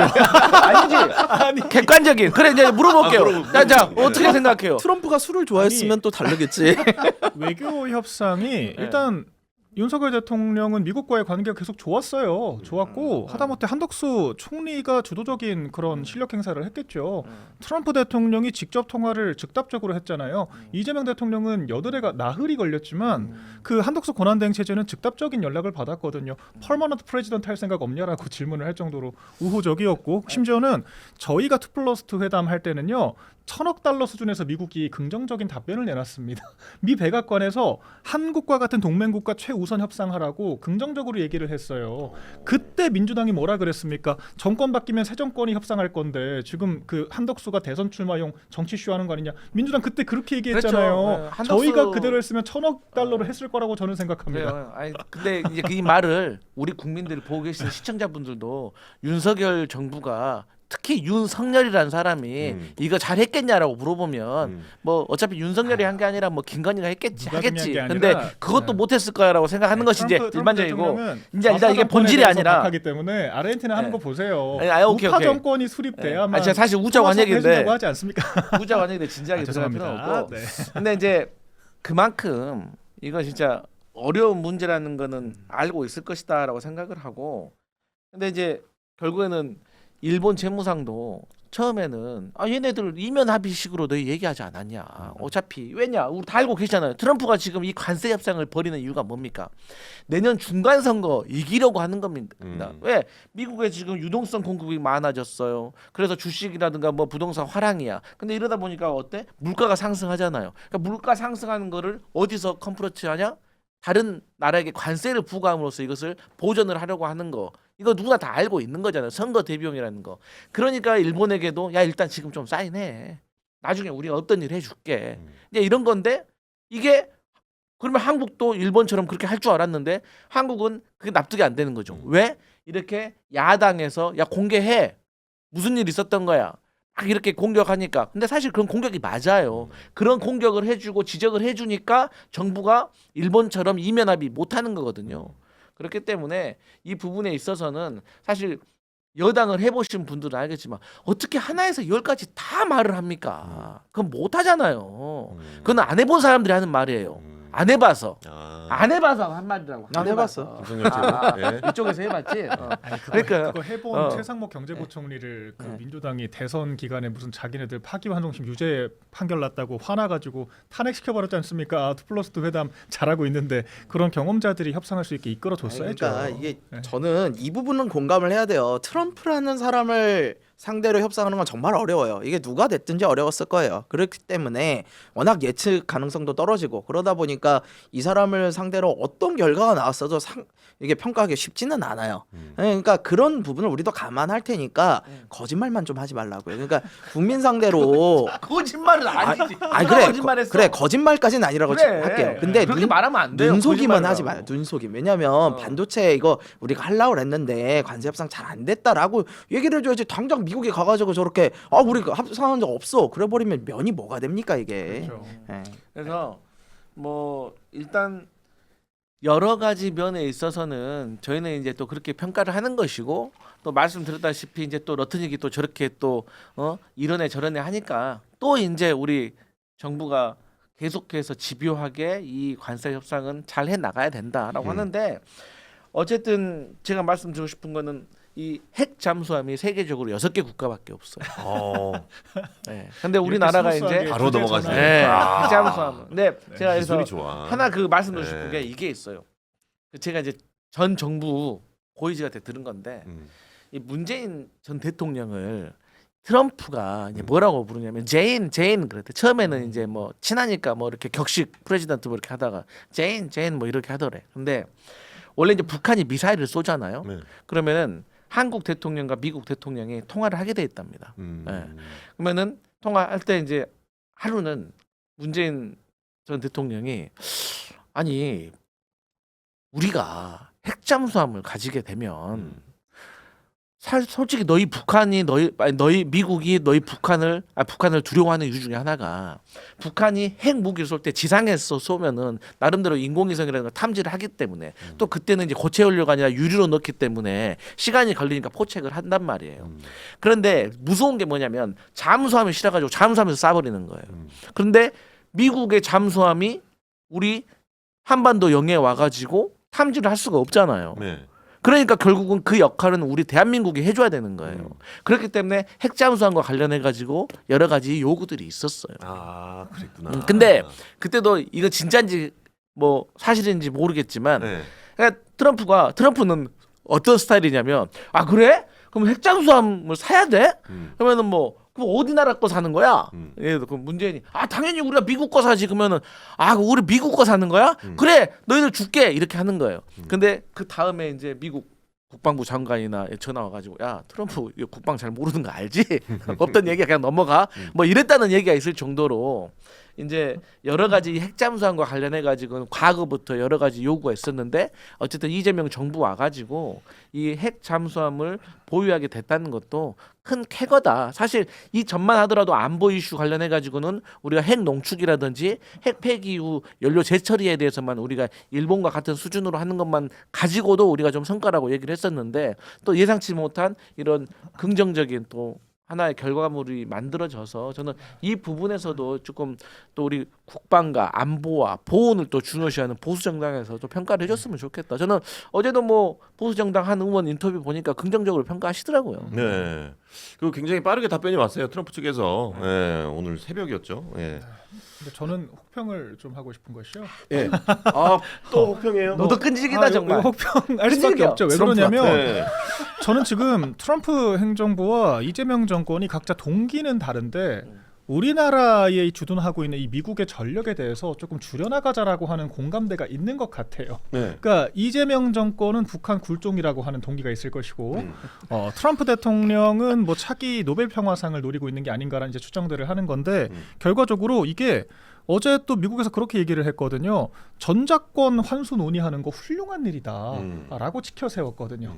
그러니까 이게 누가 봐도 미군 주한미군 수를 좀 줄이고 방위비 분담에서 유리한 협상을 하거나 좀 미국의 부담을 경감시키기 위한 빌드업을 하는 게 아니냐라고 하는 생각이 들거든요. 미국의 한반도 안보에 대한 책임성을 경감시키는 조치를 하겠다는 거예요. 그러니까 전작권 환수에 대해서 훌륭한 일이라고 하면서 우리나라에게 기존에 승인해주지 않았던 핵 추진 잠수함을 승인을 해줬다라고 하는 거. 이거 쉽게 말해서 앞으로 안보는 미국 없이 니들 알아서 해봐라. 이렇게 해석이 될 수가 있거든요. 이건 오히려 우리 안보에 더 위해가 되는 일이 될 수가 있습니다. 그러니까 우리가 핵 우산이라고 하는 미국의 시스템 안에 포섭이 돼서 드는 이점은 저희가 굳이 핵 운용을 하고 핵 보유국이라고 하는 그런 리스크를 짊어지지 않고도 충분히 위력을 발휘할 수 있기 때문인 거거든요. 그런데 미국이 스멀스멀 발을 빼기 시작하면요. 당장 미국이 우리나라에 제공하고 있는 정보전 전략 자산만 21조 규모입니다. 거기부터 우리가 지금 확보를 해 나가야 되는 거예요. 핵 추진 잠수함도 무슨 핵을 쏘는 잠수함이 아니라 정보전에 쓰이는 핵 추진 잠수함을 지금 건조를 하겠다는 거거든요. 네네. 그마저도 뭐 우리나라에서 자체적으로 하라는 것도 아니에요. 미국 그 필라델피아 조선소에서 물론 하나오션이라고 하는 우리 기업이 들어가 있기는 하지만 그게 미국이 중요한 만들겠다라고 하는 그게 거고 중요한 겁니다, 여러분. 국민 여러분, 그게 중요한 만들겠다. 겁니다. 호도되지 마세요. 호도되지 마세요. 거기다가 핵연료를 어떻게 재처리할지에 대한 가이드도 전혀 없어요. 그렇기 때문에 이게 완결성 있는 승인인지도 가이드는 모르겠고. 과학자들이 다 알고 있습니다, 여러분. 그러니까 지금 제일 국민형은 모릅니다. 본질적인 문제는 미국이 우리나라 안보에 발 빼고 싶어하는 것 같다. 근데 그렇게 되면 결과적으로 우리 주권이 회복되는 게 아니라 부담이 늘어나는 거예요. 그러니까 우리가 당장 북한이 쏘는 그 미사일 도발인지 실탄인지를 분간을 못하지 않습니까? 그거를 분간을 해야 우리가 전쟁 억지를 하는 건데 미국이 발 빼고 지금 이재명 대통령 미국 언론과 인터뷰 뭐라 그럽니까? 북한 도발 미사일 어떻게 생각하냐라고 하니까 김정은이 많이 참은 것 같다라고 허허 웃잖아요. 세 발 쏠 거 한 발밖에 안 썼다라는 식으로 얘기를 하지 않습니까? 이런 식이면 어떻게 우리가 안심하고 살아갈 수 있겠어요? 이건 안보 인식 자체가 부족하다라고 저는 보는 것이고 미국이 발 빼고 싶어하면 우리나라가 잡아야죠. 이거는 조금 더 발상의 전환이 필요하다라고 저는 생각을 합니다. 저는 이 부분에 대해서 뭐 두 분 다 저는 어느 정도 일리는 있다고 봐요. 예, 근데 어쨌거나 중요한 거는 우리가 언제까지 미국에다가 기댈 수만은 없어요. 예, 우리도 자주국방이라는 거에 대한 꿈을 우리 보수 정당에서도 하고 진보 정당에서도 하고 다 하잖아요. 그러니까 이 부분에 대해서 핵 추진 잠수함 물론 만족스러운 정도는 아니다 하더라도 어쨌든 핵 추진 연료 자체를 공급받게 된다는 거는 굉장히 진일보한 그거는 맞아요. 다만 저는 조금 우려는 되는 게 굉장히 저는 그러니까 결국에는 총액 3,500달러를 못 깎으니까 이 방향으로 돌려서라도 뭔가를 얻어내려 했다라는 전략을 읽히긴 해요. 그래서 어느 정도의 성과는 거뒀다라고 하는데 문제는 이게 지금 외교계에서는 무슨 얘기가 나오냐면 한중 정상회담 앞두고 중국을 너무 자극한 거 아니냐. 왜냐하면 이거 말씀하실 때 뭐라 그러면 북한 잠수함뿐만이 아니라 중국 잠수함까지 같이 얘기를 했어요. 그래서 중국 잠수함, 북한 잠수함을 우리가 견제를 하려면 우리도 이런 게 필요하다라고 하시는 바람에 중국에서 이거를 굉장히 안 좋게 봤을 거라는 거죠. 지금 시진핑 지금 들어왔거든요. 시진핑 주석 우리나라 지금 정상회담하러 들어왔어요. 지금 시작했다고 합니다. 예. 예. 근데 이렇게 해놓고 나서 한중 정상회담도 해야 되는데, 그러니까 외교라는 게 항상 균형을 잘 맞춰야 되고 우리는 또 열강 사이에 끼어 있잖아요. 그러니까 어느 한쪽 편만 많이 들어서도 안 되는 그런 건데 조금 저는 위험한 발언이긴 하다. 물론 얻어낸 거는 잘하셨는데 이제 한중 정상회담이 쉽지는 않아 보인다라는 생각도 좀 해요. 근데 도대체 어느 장단에 맞추라는 거야? 우리 보고 뭐 중국하고 친하게 지낸다고 쉐쉐라고 막 아니 정상회담은 잘해야 될 거 아니야. 아니 근데 선전포고를 할 필요는 없잖아요. 야, 너 박민혁 국민의힘은 그렇게 얘기하면 안 돼. 지금 밖에 나가면 지금 뭐 이렇게 현중 막 반중 운동하는 사람들이 말이야. 근데 좋습니다. 그것도 일리가 있는 말이고. 근데 이제 미군을 감축을 한다? 이거 정말로 내용을 아는 사람들은 우리가 미군 나가라고 해도 못 나가는 거 알아요. 어떻게 나갑니까? 왜? 지금 미국의 지금 이 한반도에 대한 어떤 전략은 한반도의 어떤 기지화가 아니라 자기들의 어떤 전략 단위 안에 포함시키려고 한다는 내용이 대세예요. 그러니까 왜? 중국을 견제하기 위함인 거죠.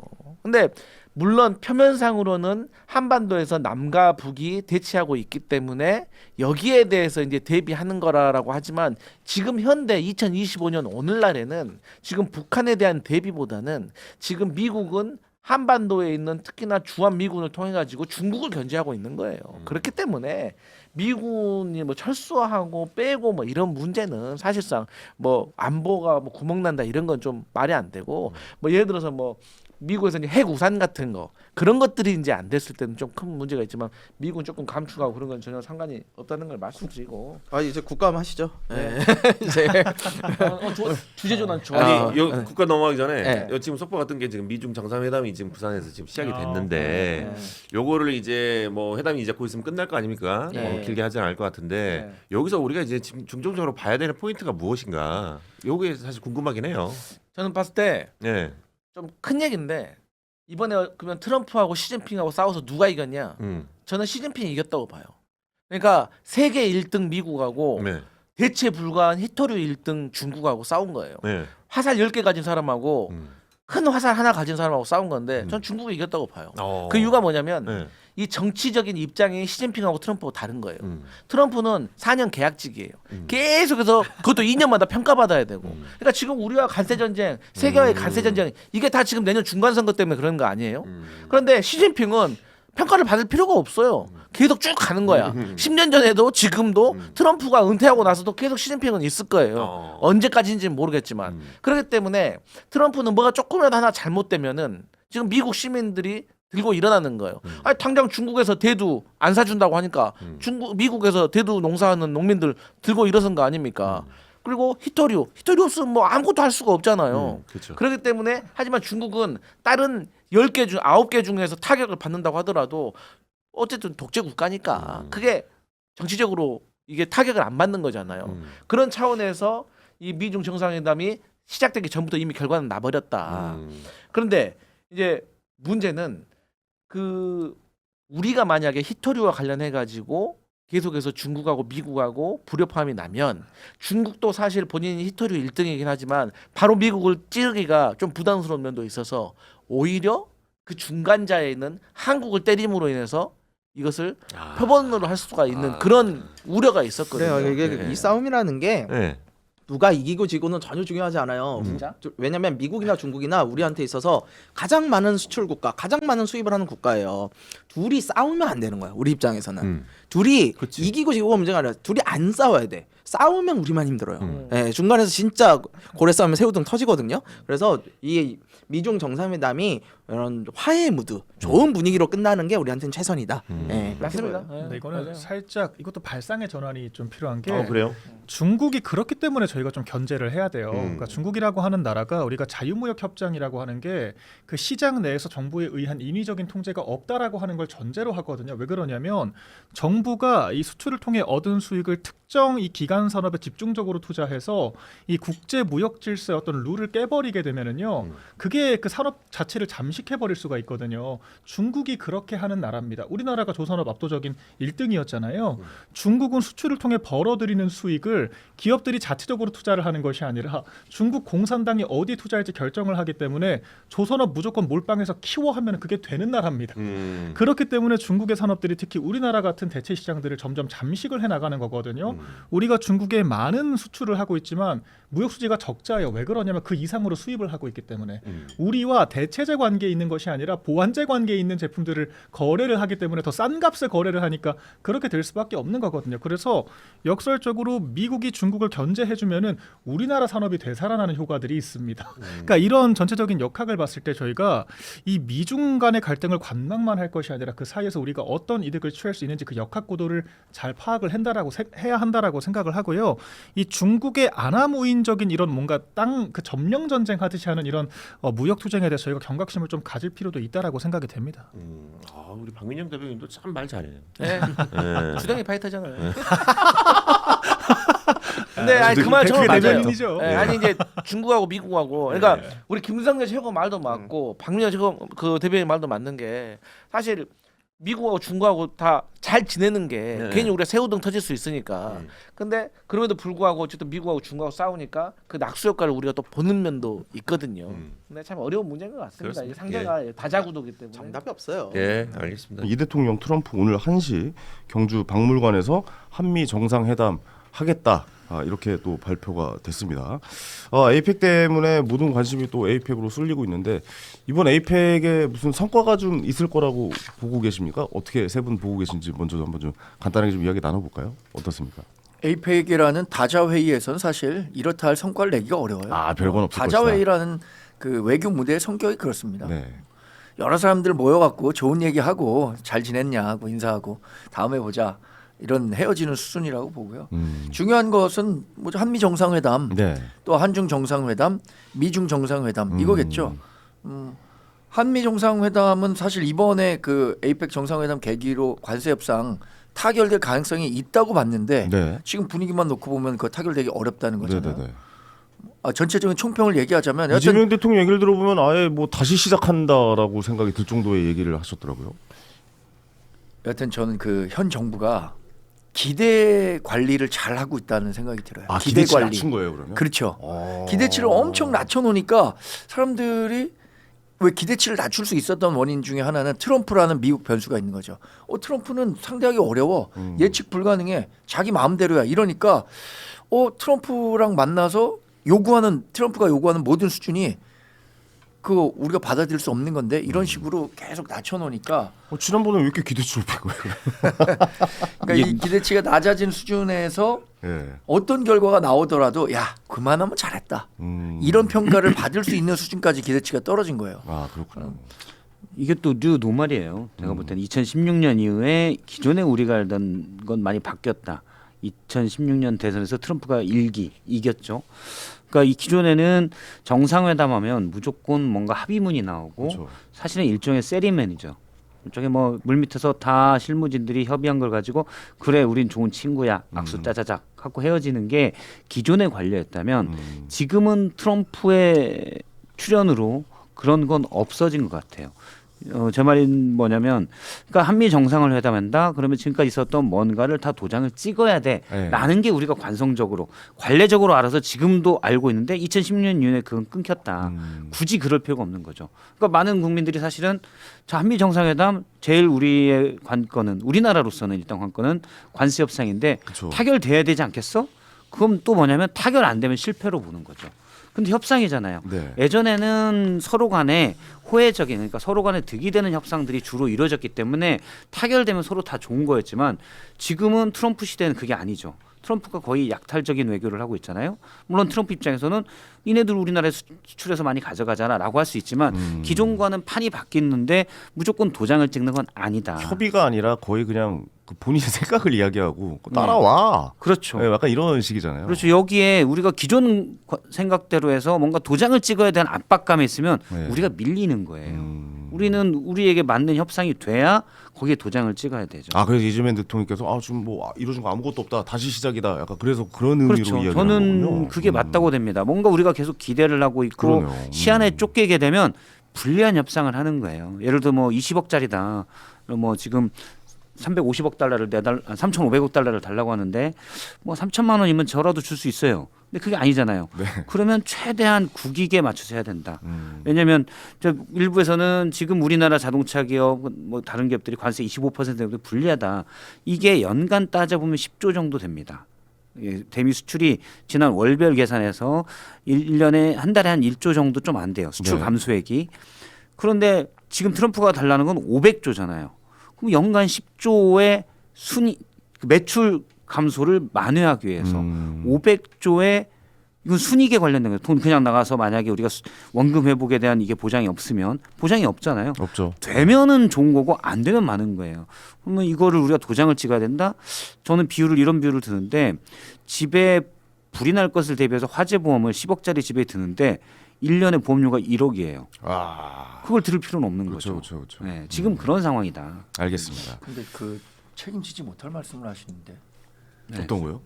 개인적으로 3천만 원은 자기가 책임질 수 있다고 어차피 안 할 거니까 제가 하는 거예요. 수 없는 얘기를 이렇게 막 이렇게 3천만 원 제가 징벌적 손해배상 청구합니다. 징벌적. 허위 조작 정보로 지금 이 시청자들을 현혹시킨 거 아니 아니에요? 트럼프가 달라오면 제가 3천만 원 주죠.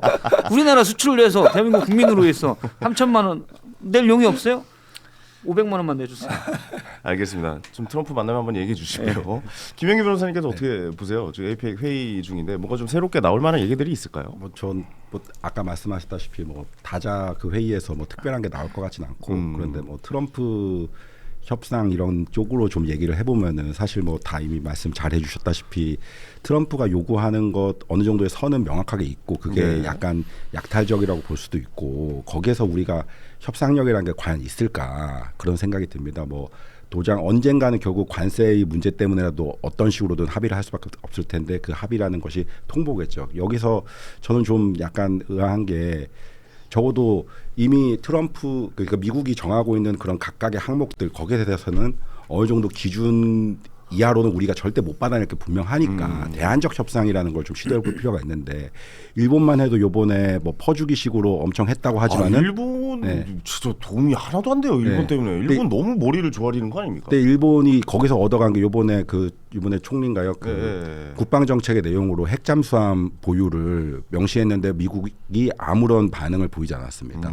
그리고 이제 사실상 이제 자위대도 이제 군을 다시 만들겠다는 거겠죠. 그러니까 거기는 이제 미국 입장에서는 어떠한 이 과거의 전체적인 큰 틀에서는 이게 틀림없이 절대 허용할 수 없는 것이었지만은 지금 트럼프가 꽂힌 거는 각 그 돈을 얼마 받아내고 뭐 이거다 이쪽에 포인트가 있으니까 그 외의 것에는 오히려 생각보다 더 유연할 수 있다는 것이죠. 네네. 우리도 뭐 그런 대안적인 뭐 정책을 하는 사람은 아니니까 모르겠지만은 다양하게 트럼프가 관심을 갖지 않는 대안적인 영역들이 있을 겁니다. 네. 거기에 대해서 좀 제한을 하고 할 필요가 있다고 보이는데 그냥 뭐 협상이라는 건 기본적으로 어느 정도는 밀행성이 있어야 되니까 그런 거를 다 정부 입장에서 얘기를 못 한다는 거는 이해가 되지만은 전에 제가 뭐 이 팔로우가 좀 늦을 수 있지만은 저번에도 막 이재명 대통령 사실 가서 처음에 트럼프 만나고 얘기했을 때는 분위기도 너무 좋고 저도 저런 면이 있었구나라는 생각을 했는데 막상 잘된 협상이다 뭐 그랬더니만은 아무 내용도 없고 안 했다고 그러고 다시 한다고 하니까 국민들이 뭐 너무 모르게 진행을 하니까 그런 점에 대해서 좀 국민들의 의견도 좀 듣고 그러면서 좀 대안적인 협상을 좀 하면 어떨까라는 개인적인 생각이 있습니다. 어쨌든 이번에는 좀 자세부터 좀 달라진 것 같아서 뭔가 우리가 얻어낼 수 있는 걸 다 얻어냈으면 좋겠다라는 생각이 드는데 일본이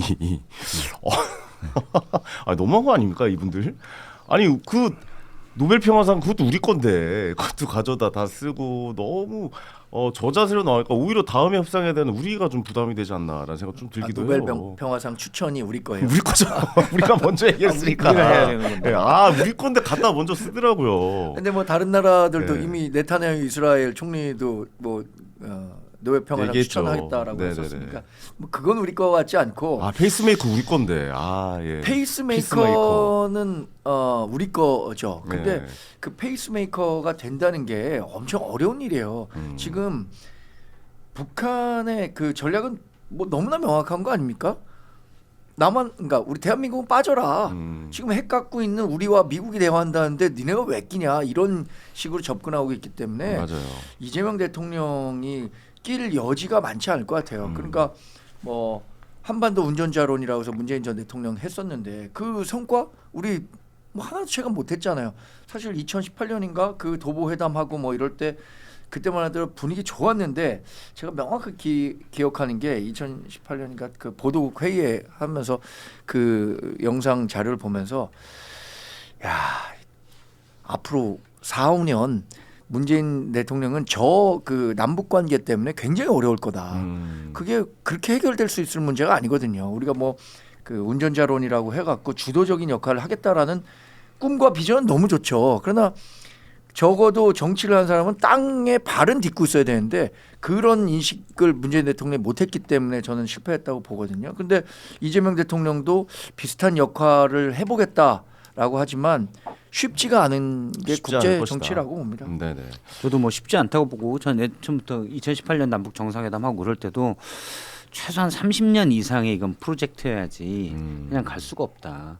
근데 우리나라는 5년마다 한 번씩 정권이 바뀌잖아요. 그럼 북한은 뭐 노하우랑 연결돼 있고 그냥 쭉 가잖아요. 그러면서 어떻게 보면 우리나라가 계속 뭐가 바뀌는 게 있죠. 근데 당장 예를 문재인 정부 때 문재인 뭐 저기 어디냐 백두산도 올라가고 뭐 이런다고 해서 뭐가 되냐? 사실 그건 아니. 북한 입장에서는 뭐 바로 그렇다고 이 친구 마음에 드는구만. 그럼 핵 포기하지. 그럴 일은 없잖아요. 네. 그래서 사실은 주도권은 북미가 갖는 게 맞다. 그러니까 우리가 운전자론이라고 그때 주장했던 건 사실 전 그렇게 봐요. 너무 소외되니까.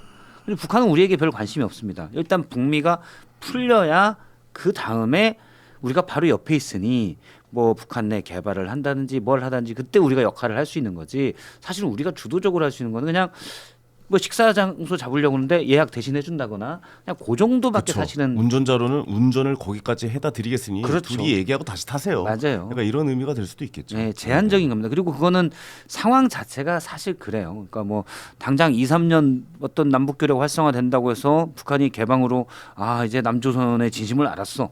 안 그러죠. 전혀 그럴 게 없고 다만 계속 그렇게 쌓이고 누적해서 마일리지를 얻고 하는 결과가 나중에 불현듯 통일이 찾아오든 불현듯 어떤 북한 체제가 어떻게 되든 간에 그런 상황에 대한 대비할 수 있는 어떻게 보면 내공을 올릴 수 있다. 저는 그런 면이 있다고 봐요. 그리고 당장 전 세계에서 전쟁들이 많이 일어나고 있고 트럼프가 자기가 다 종결시켰다고 하지만 아니잖아요. 전쟁 에너지는 미중 갈등을 포함해서 전쟁으로 높아지는데 사실 우리가 여기 있으니까 되게 안심하고 있지 우리나라도 되게 높은 편이에요. 그러면 남북 대화든 북미 대화든 대화가 일단 돼서 이 긴장 수위를 떨어뜨리는 거는 상당히 중요하다라고 봅니다. 알겠습니다. 그러면 어떻게 보세요? 지금 이제 뭐 슬슬 이야기들이 나오고 있고 이제 속보가 나오려면 오늘 나와야 되는 생각인데 김정은 위원장이랑 어떻게 좀 트럼프랑 만나는 겁니까? 어떻게 생각하고 계십니까? 여러분들 예측은 어떠신지도 좀 궁금해요. 이거는 뭐 쉽지는 않겠지만 저는 안 만난다고. 안 만난다고 보세요? 그러니까 기본적으로 트럼프 대통령은 노벨 평화상을 상당히 받고 싶을 텐데 트럼프 만나고 싶겠죠 지금. 네, 그런데 트럼프 입장에서도 만나서 회담 몇 번 하고 좋은 얘기하고 사진 몇 번 찍혔다고 자기가 노벨 평화상 받을 수 있다고 생각 안 할 겁니다. 솔직히 비핵화에 대한 어느 정도 약속이 있어야 될 텐데 북한은 그 약속을 절대 안 하겠죠. 비핵화 약속은 오히려 반대죠. 인정해달라라고 지금 얘기하고 있잖아요. 그러니까 오히려 북한은 그런 입장이니까 북한은 핵을 절대 포기하지 않을 것이고 북한은 오히려 또 어떤 의미에서 미국과 미군이 존재해야지 더 자기네 중국과의 관계에서 더 자기 체제가 유지된다고 생각을 할 텐데 그런 갈등 관계가 있는 걸 오히려 선호할 텐데 굳이 평화 모드를 막 가고 그렇게 모양을 보이고 그럴 것이다.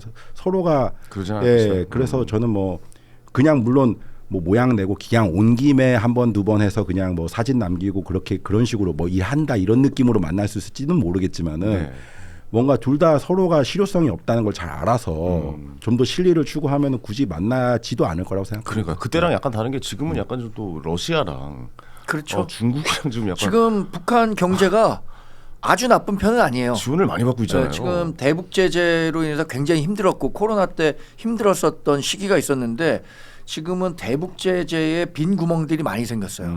러시아가 적극적으로 지원하고 있고 그렇죠. 그 북중 지역에서의 교역량도 과거에 비해서는 훨씬 늘었다고 계속 보도가 나오고 있잖아요. 사실 중국이 마음만 먹고 북한 도와주려고 그러면 북한은 사실 2,500만 인구잖아요. 상하이 인구만도 안 되는 거예요. 중국이 정말로 마음만 먹고 북한 용인한다라고 한다면 정말로 오래 체제가 지속될 수도 있거든요. 근데 지금 북한은 러시아와 그 중국 간의 교묘한 줄타기 외교를 통해서 러시아에 군대 보냈죠. 그리고 러시아와 밀착하려고 하니까 중국이 조금 뭐 마음에 안 든단 말이에요, 북한이. 그러니까 뭐 마음에 안 드는 것과는 별도로 경제 지원 해주면서 야 그렇게 러시아랑 친하게 지내면 안 된다 이런 식의 어떤 그 외교 전략을 펴고 있으면서 경제가 비교적 좀 안정되니까 김정은도 뭐 일정 정도 좀 자신감을 확보했을 거고 핵은 이미 보유했다고 본인들이 자신하고 있는데 여기서 비핵화하라 그러면 김정은이 하겠습니까? 그러니까 비핵화가 아닌 군축으로의 논의를 하자라고 한다면은 들어올 수 있겠죠. 지금 김정은이 트럼프와 만나갖고 당장 얻을 수 있는 결과가 뭐 좋을 게 없기 때문에 이번에 만날 이유가 없을 거예요. 뭐 만난다면 뭐 그냥 악수하고 헤어지는 정도. 그리고 원래 정상회담이라는 거는 이렇게 이벤트성으로 만나서 해결될 수 있는 게 아니에요. 그렇죠. 계획을 정확하게 세워야죠. 다 사전 정지 작업이 된 상태에서 가갖고 마지막 사인하고 이거 악수하는 게 정상회견인데 그런 면에서는 힘들 거라고 봅니다. 두 분은 안 만난다고 생각하시고 저는 만난다. 만난다라고 보세요? 예. 오. 이게 소수 의견인데 맞으면 또 이게 배팅에 좀 그렇죠. 예. 저는 이제 앞서 말씀하신 대로 맞춘다고 해서 뭘 드리진 않습니다. 그래도 감이라도 하나 감 드릴게요. 친구 감이 좋구만. 예. 감 하나 줘야죠. 아니 좋습니다. 감 2개 드세요. 앞에 두 개 있습니다. 있다겠습니다. 예. 감 2개, 감이 2개입니다. 네. 근데 어쨌든 뭐 안 만날 수도 있죠. 근데 저는 한 70%는 만난다. 왜냐하면 지금의 앞서 얘기했듯이 트럼프 시대에는 뭔가 결과를 딱 도출해서 사전에 쭉 하고 그런 협상 체제는 아니에요. 네. 근데 두 정상이 둘 다 선전전의 의미를 잘 알고 있다. 그러면 이 두 정상에 지금 필요한 건 사진 한 장. 그걸 위해서 트럼프는 사진 한 장이 필요해요. 트럼프는 아마 지금도 계속 얘기하고 있는 게 자, 핵 보유국이다. 너희들 누클리어 파워 오케이 인정 했잖아요. 그럼 핵 보유국이라는 것 자체는 트럼프는 인정한 거죠. 그다음에 우리가 줄 수 있는 거 비행기에서 기자들에게 얘기했습니다. 제재 시작할 수 있다. 이거 꽤 큰 거야. 저는 아마 이런 얘기들이 물밑대화에서 지금 북미 간의 물밑대화에서 다 얘기가 되고 있는 거라고 생각합니다. 네네. 트럼프가 이제 대놓고 좀 더 얘기하는 거고 트럼프의 평소 뭐 트루스 소셜이나 또는 말하는 걸 보면 물밑대화하는 걸 본인이 조금 더 과장해서 툭툭 치는 경향이 있어요. 김정은한테 직접 만나자고 메시지를 보내는 거고 이제 결단은 김정은 위원장만 남은 건데 북미 대화를 좀 긴 시각에서 볼 거냐 아니면 짧게 갈 거냐. 네. 앞서 얘기하신 대로 정광재 대변인이 동해안 연구소죠. 정광재 소장님께서 얘기하신 대로 좀 더 안 달라게 하겠다. 어차피 트럼프 네가 당장 줄 것도 없잖아. 그러면 안 달라게 해서 뒤에 받겠다 하면은 미뤄질 거고. 근데 저는 북미 대화라고 했을 때 김정은이 미국 가지는 않을 거예요. 최소한 당분간은. 왜냐면 좀 무서우니까. 그렇죠. 그 비행기도 마땅히 없어요. 거기까지 못 갈 것 같아. 그렇다고 지난번처럼 베트남이나 싱가포르를 갈 거냐? 또 갈 데가 없습니다. 마땅히 베트남, 싱가포르 한번 갔다 왔고 마땅히 갈 나라도 없어요. 중국에서 하냐? 트럼프가 안 하겠죠. 그렇죠. 왜 거기 가서 내가 하겠냐? 지금 기회 아니면 마땅히 만날 시간이 별로 없다. 지금 판문점이다 그러면. 판문점이나 저는 원산이 더 가능성이 원산. 없다고 보는데 아. 네, 원산 갈맞이고 북한에서 돈을 많이 들여서 관광지로 개발을 했거든요. 네네네. 그럼 러시아랑 홍보도 이쪽에 되겠네요. 그렇죠. 그러면은 러시아나 중국은 어차피 교류를 할 수 있으니까 거기에 만약 트럼프가 만난다. 지금 세계의 눈은 사실은 한미 정상회담도 아니고 미중 정상회담에 쏠려 있어요. 그렇죠. 이 두 예. 분도 6년 만에 만나는 거거든요. 그리고 미중 간의 갈등이 사실은 트럼프 일기 때보다 훨씬 첨예합니다. 이번에 가까스로 1년간 유예해 놓은 건데 지금 뭐 전 세계 대판 싸우고 있는 이런 판국이기 때문에 트럼프 시진핑에 쏠려 있는데 거기다 김정은이 살짝 손들고 저도 있어요. 라고 하는 거는 김정은으로서는 아주 매력적인 기회죠. 그렇죠. 주인공이 될 수 있으니까요. 그렇죠. 그리고 네. 북한은 사람들이 이상한 나라인데 미국의 옛날에 뭐 재밌는 쇼츠 같은 거 보는 게 있습니다. 북한이 미사일 발사에 성공했다는데 축하합니다. 사람들이 그래요. 몰라요, 잘. 뭐 이상한 나라 있는가 보다. 우리도 사실은 미국, 중국, 뭐 유럽 몇 개 알지, 일본 알지 잘 모르지 않습니까? 중남미 어떤 나라에 있는 거 더 몰라요. 근데 김정은 위원장은 트럼프와의 만남으로서 그걸 알릴 수가 있고 특히 원산으로 가면은 저런 관광지가 있었어? 라는 것도 홍보할 수 있는 기회가 매력적인 있다. 카드네요. 예. 그러니까 지금 물론 서명하고 앞서 말하는 뭐 핵 보유국으로 인정하고 그럼 제재 하나를 어디까지 하고 이런 것보다는 일단 만나서 서로 간에 그 존재감을 부각시키는 기회인데 이거 뭐 김정은의 결단이죠. 일단 그게 더 급하다고 생각하면 만나고 네. 조금 안 만난다면 트럼프를 좀 더 안달나게 하겠다. 알겠습니다. 그 정도이라고 봅니다. 자, 오늘 아마 뭐 여러 가지 의미로 여러 가지 뉴스들, 속보들 쏟아질 걸로 예상이 됩니다. 정치 덕후인 저는 오늘 하루가 되게 재밌을 것 같다라는 생각도 드는데 여러분들도 이런 거 관심 깊게 좀 기울여서 한번 보시는 것도 재밌을 것 같습니다. 에이펙 얘기를 해보도록 하겠습니다. 근데 에이펙 주간을 맞아서 정쟁을 중단하자라는 이야기를 했어요. 정청래 대표가 이렇게 제안을 했는데 국힘 입장은 어떻습니까? 지금 기사 난 걸 보면은 이게 박수현 민주당 수석 대변인이 무정쟁 제안 화답에 감사를 표한다 이런 식의 메시지를 냈단 말이에요. 웃기지도 않습니다. 화답한 겁니까? 네, 웃기지도 않아요. 네, 뭐 그러니까 어떻게 된 거예요? 이 정쟁 전문 정당인 민주당에서 이게 에이펙 핑계로 김현지 덮고 싶은 거죠. 10월 29일이 운영이 김현지 나오느냐 마느냐 결정하는 날이니까. 아니 그러면 현지 부르면 우리가 정쟁 안 해줄게.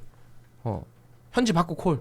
근데 김현지 안 데리고 나올 거잖아요. 그러니까 결국 김현지 가지고 이 왈가왈부하지 마라 이렇게 이야기하는 거죠. 예. 그러니까 정쟁 중단 제의가 아니라 현지 중단 제의인 거예요. 이거는.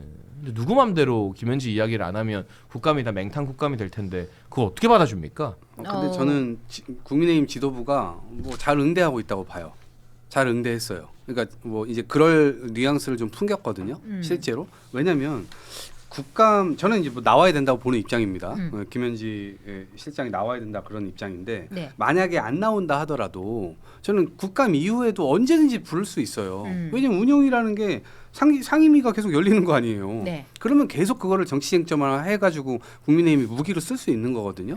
네, 그렇기 때문에 그 부담을 계속 안고 있는 거예요. 네. 그런데 에이펙 기간에 이제 국회의원들이 또 에이펙이나 이런 것들에 대한 어떤 조명보다는 이쪽으로 와서 다 모든 게 쏠려 있고 그것이 기사가 나가는 게 대부분 정쟁으로 또 기사가 나갈 거 아니에요. 네. 그러면 다른 정상들이 보기에 한 20개국 정상들이 온다는 거 아닙니까? 네. 그런데 여기 와가지고 한국 여야가 싸우는 모습을 보면 야, 이 나라는 얘네 이거 갈라치기만 하면 이 나라는 뭐 쉽게 우리가 외교적으로 굉장히 뭐 이렇게 능하게 좀 요리할 수 있겠는데 이런 생각을 하게 될 것 같아요. 네. 그렇기 때문에 외교에 관해서는 저는 입장을 좀 적어도 통일할 수 없다 하더라도 적어도 그때만큼은 좀 숨을 죽이고 네. 제대로 된 에이펙 정상회담에서 제대로 성과를 낼 수 있게 특히나 이번 공급망이나 반도체나 뭐 히토류나 이런 여러 가지가 지금 다 걸려 있고 관세까지 다 걸려 있는데 뭐 관세나 이런 것들은 에이펙에서 논의 안 한다 하더라도 안정적인 이 국제 질서의 공급망 뭐 확보 이런 것에 대한 성과 어떤 성명서가 좀 타결돼서 나오면 네. 굉장히 큰 성과거든요. 예. 그래서 그런 것들에 좀 조명을 해주고 좀 집중을 해주는 게 좋지 이게 않을까? 혹시 네. 지난번에 9월에 이재명 대통령 뉴욕 순방할 때 법사위 추나대전 때문에 한바탕 소란이 있었잖아요. 그때 뭐 시선을 다 빼앗기잖아요. 윤석열 오빠에게 무슨 도움이 되냐. 네. 나경원 간사 호소인께 그렇게 이야기를 하면서 그 이슈가 다 덮였잖아요. 그렇죠. 네. 그러면은 지금 주이삭 최고 보시기에는 이런 부분이 요 정쟁 아까 장해찬 최고 표현대로 표현을 빌자면은 정쟁 유발 집단에서 이런 식의 제안을 하는 게 좀 어떻게 보이세요? 일단 정청래 대표가 본인 정치 인생에서 무정쟁을 했던 기간이 얼마나 되는가 한번 돌이켜봐야 될 것 같아요. 그렇지 않습니까? 야당 시절에 야 이렇게 부드럽게 매긴다고? 그렇지 않겠죠. 본인들이 바로 직전 정권 시절에는 예. 어떻게 행동했는지 한번 돌이켜봐야 될 것 같아요.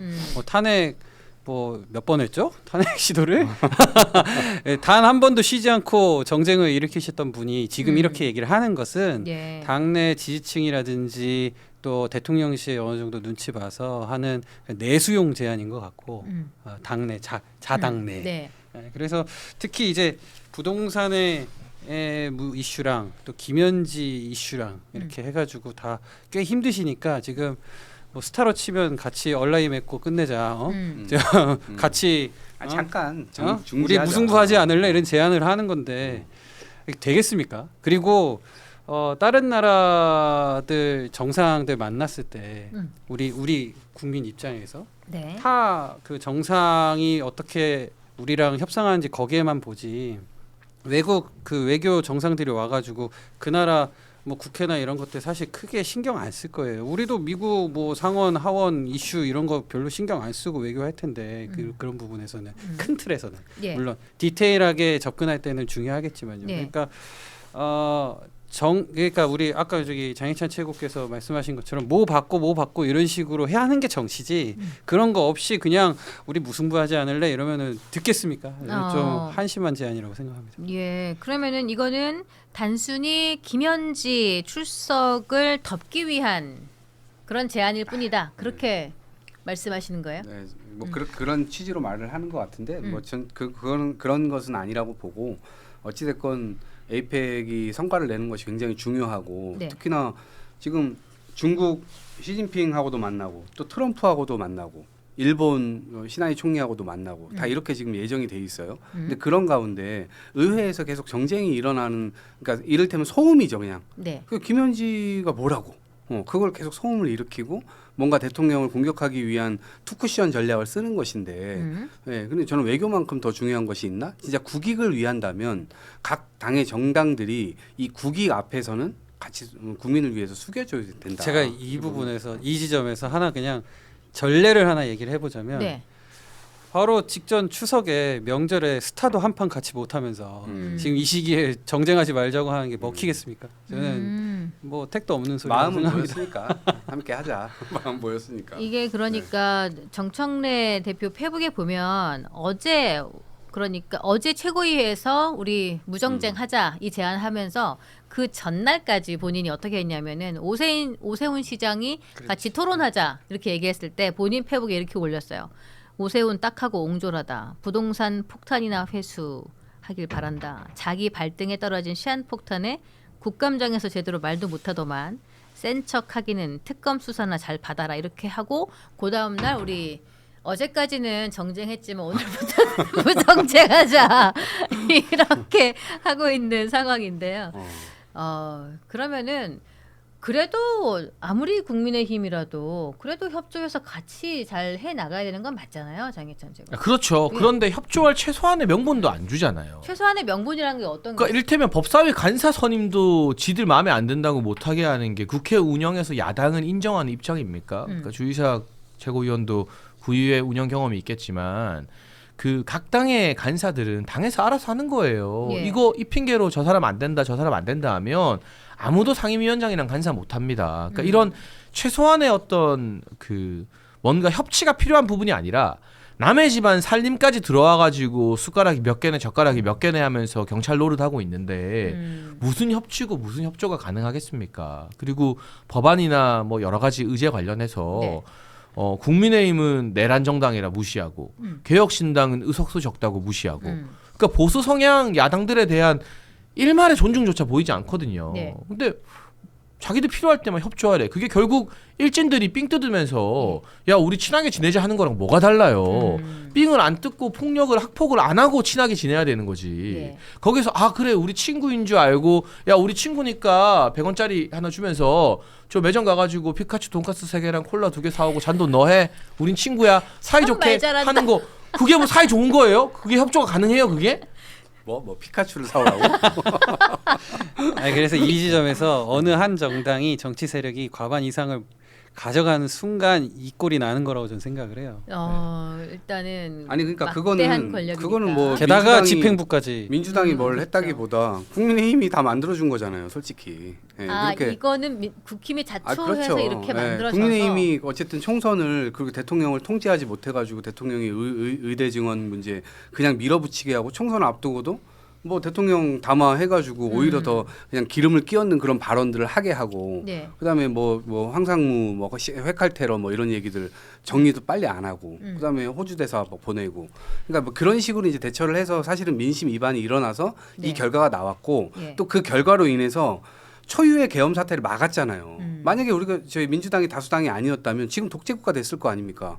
그냥 총칼이 다 휘두르고 그냥 뭐 이준석 잡혀가고 다 그랬을 거 아닙니까? 한동훈 잡혀가고. 네. 네. 그러니까 그런 상태를 이미 막았고 다만 말씀해 주시는 취지는 뭔지는 알겠어요.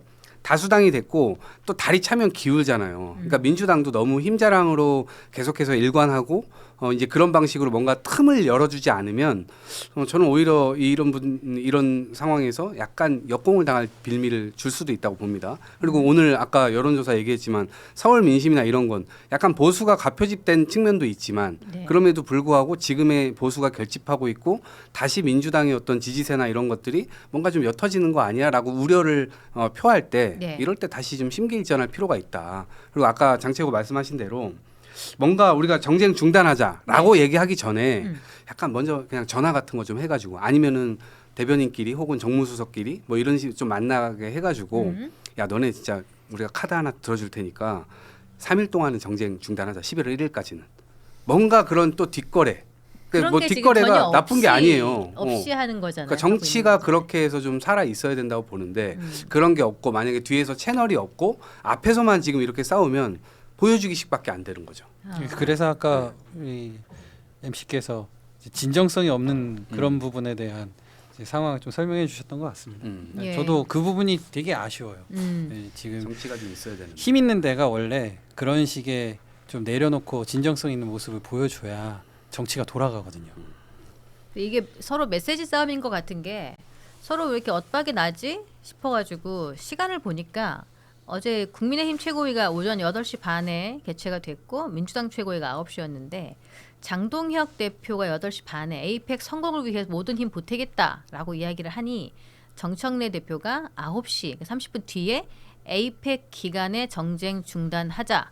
그러니까 이렇게 얘기한 게 내가 먼저 하자 해서 그렇게 했더니 그게 아니죠. 순서가 약간 오히려 안 장동혁 맞는 거야. 대표를 칭찬해줬으면 오히려 그거를 화답하는 메시지를 냈었다면 이게 그러니까 서로 이 지금 추미애, 선우가 바뀌어서. 추미애 정청래 싸우는 것도 같이 그냥 뭐 그래 더 해봐 뭐 이렇게 뭐 하면서 본인이 마치 거기에 그거 리드하는 것처럼 표현하는 거 아니 이것도 약간 말씀하신 게 맞아요. 좀 긁었네. 약간 이동학의 정치라면 아 고맙다.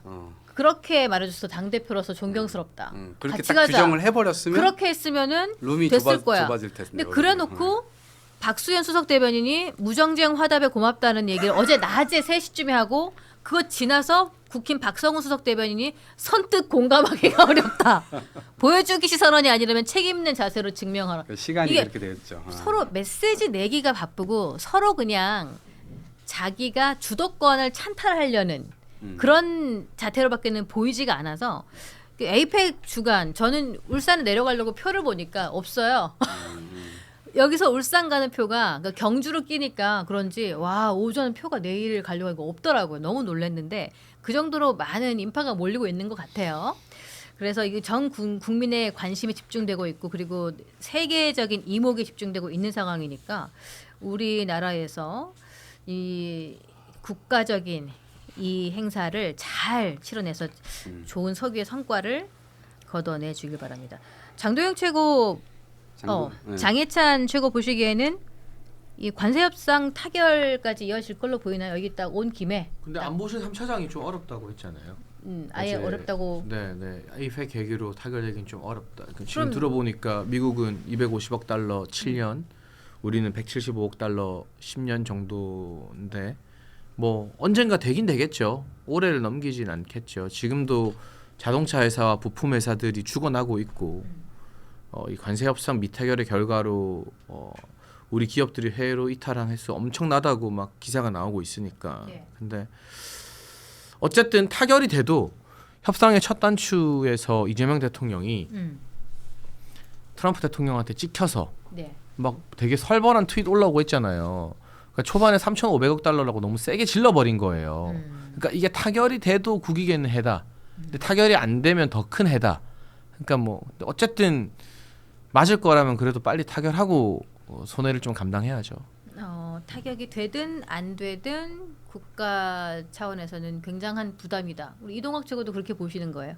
저는 이제 타결 속도전에 너무 민감하게 하지 않았으면 좋겠다. 왜냐면 지금 미국은 어쨌든 나는 서명할 준비 끝냈다. 네. 250억 불 딱 질러놓고 지금 이거에 서명 안 하면 너네 탓이지. 이제 네. 이렇게 하고 있는 거란 말이에요. 근데 미국 입장에서도 지금 중국하고도 싸우고 있는 상황에서 아주 우호 동맹 국가인 한국하고도 이게 제대로 이게 결과를 내지 못하면 조지아주부터 시작해가지고 걔네들 역시도 타격이 있어요. 네. 예, 그렇기 때문에 저는 이것을 속도전에 매몰돼가지고 뭐 이 에이펙 안에 해야 된다, 혹은 뭐 몇 월 달 안에 해야 된다, 이렇게 이제 정해놓고 시작을 하면 네. 당연히 우리가 수세적으로 갈 수밖에 없어요. 그래서 한국은행에서 이거 저희 뭐 예산이나 이런 것들을 다 모아보자 한 게 150억 달러에서 200억 달러라는 거예요, 해마다. 근데 얘네는 250억 달러를 질러놓으니까 50억 달러의 갭이 생기잖아요. 이거는 죽었다 깨나도 우리가 지킬 수가 없는 거예요, 현실적으로. 그러니까 175억 달러를 얘기하고 있는 건데, 만약에 이 정도 선에서 미국이 아이 그래 이 정도로 하자라고 하면은 뭐 협상이 되는 것이 되고, 만약에 그 이상을 하면은 우리는 할래야 할 수가 없는 상황이니까 그것에 대한 이제 설득은 이미 미국도 된 것 같고, 그래서 뭐 다른 측면에서의 어떤 접근, 또 다른 것들에 대한 이야기가 또 오갈 수가 있겠죠. 시간이 쫓기지 않았으면 좋겠다. 트럼프가 워낙에 아부하는 거를 좋아하니까 아부를 한 가지 더 해볼 수, 그러니까 아부를 좀 더 떨어볼 수 있었는데 우리가 일본한테 뺏겼어요. 다카이치가 트럼프를 노벨 평화상 후보로 추천하겠다고 언론에 이렇게 공표를 해버렸어요. 그건 빼앗긴 것이라기보다 우리도 할 수 있는 거죠. 그거라도 먼저 했었어야 되지 않는가? 그래 지난번에 얘기했잖아요, 한번. 피스메이커가 돼달라. 그거는 그냥 내가 말한 거고, 네. 추천을 공식 국가에서 추천을 탁 해주면 뒤로 다 얘기했대요. 진짜 죄송합니다. 더러워서 못 해먹겠어요. 예, 외교를 진짜 안 입고 와서 못 해먹겠어요.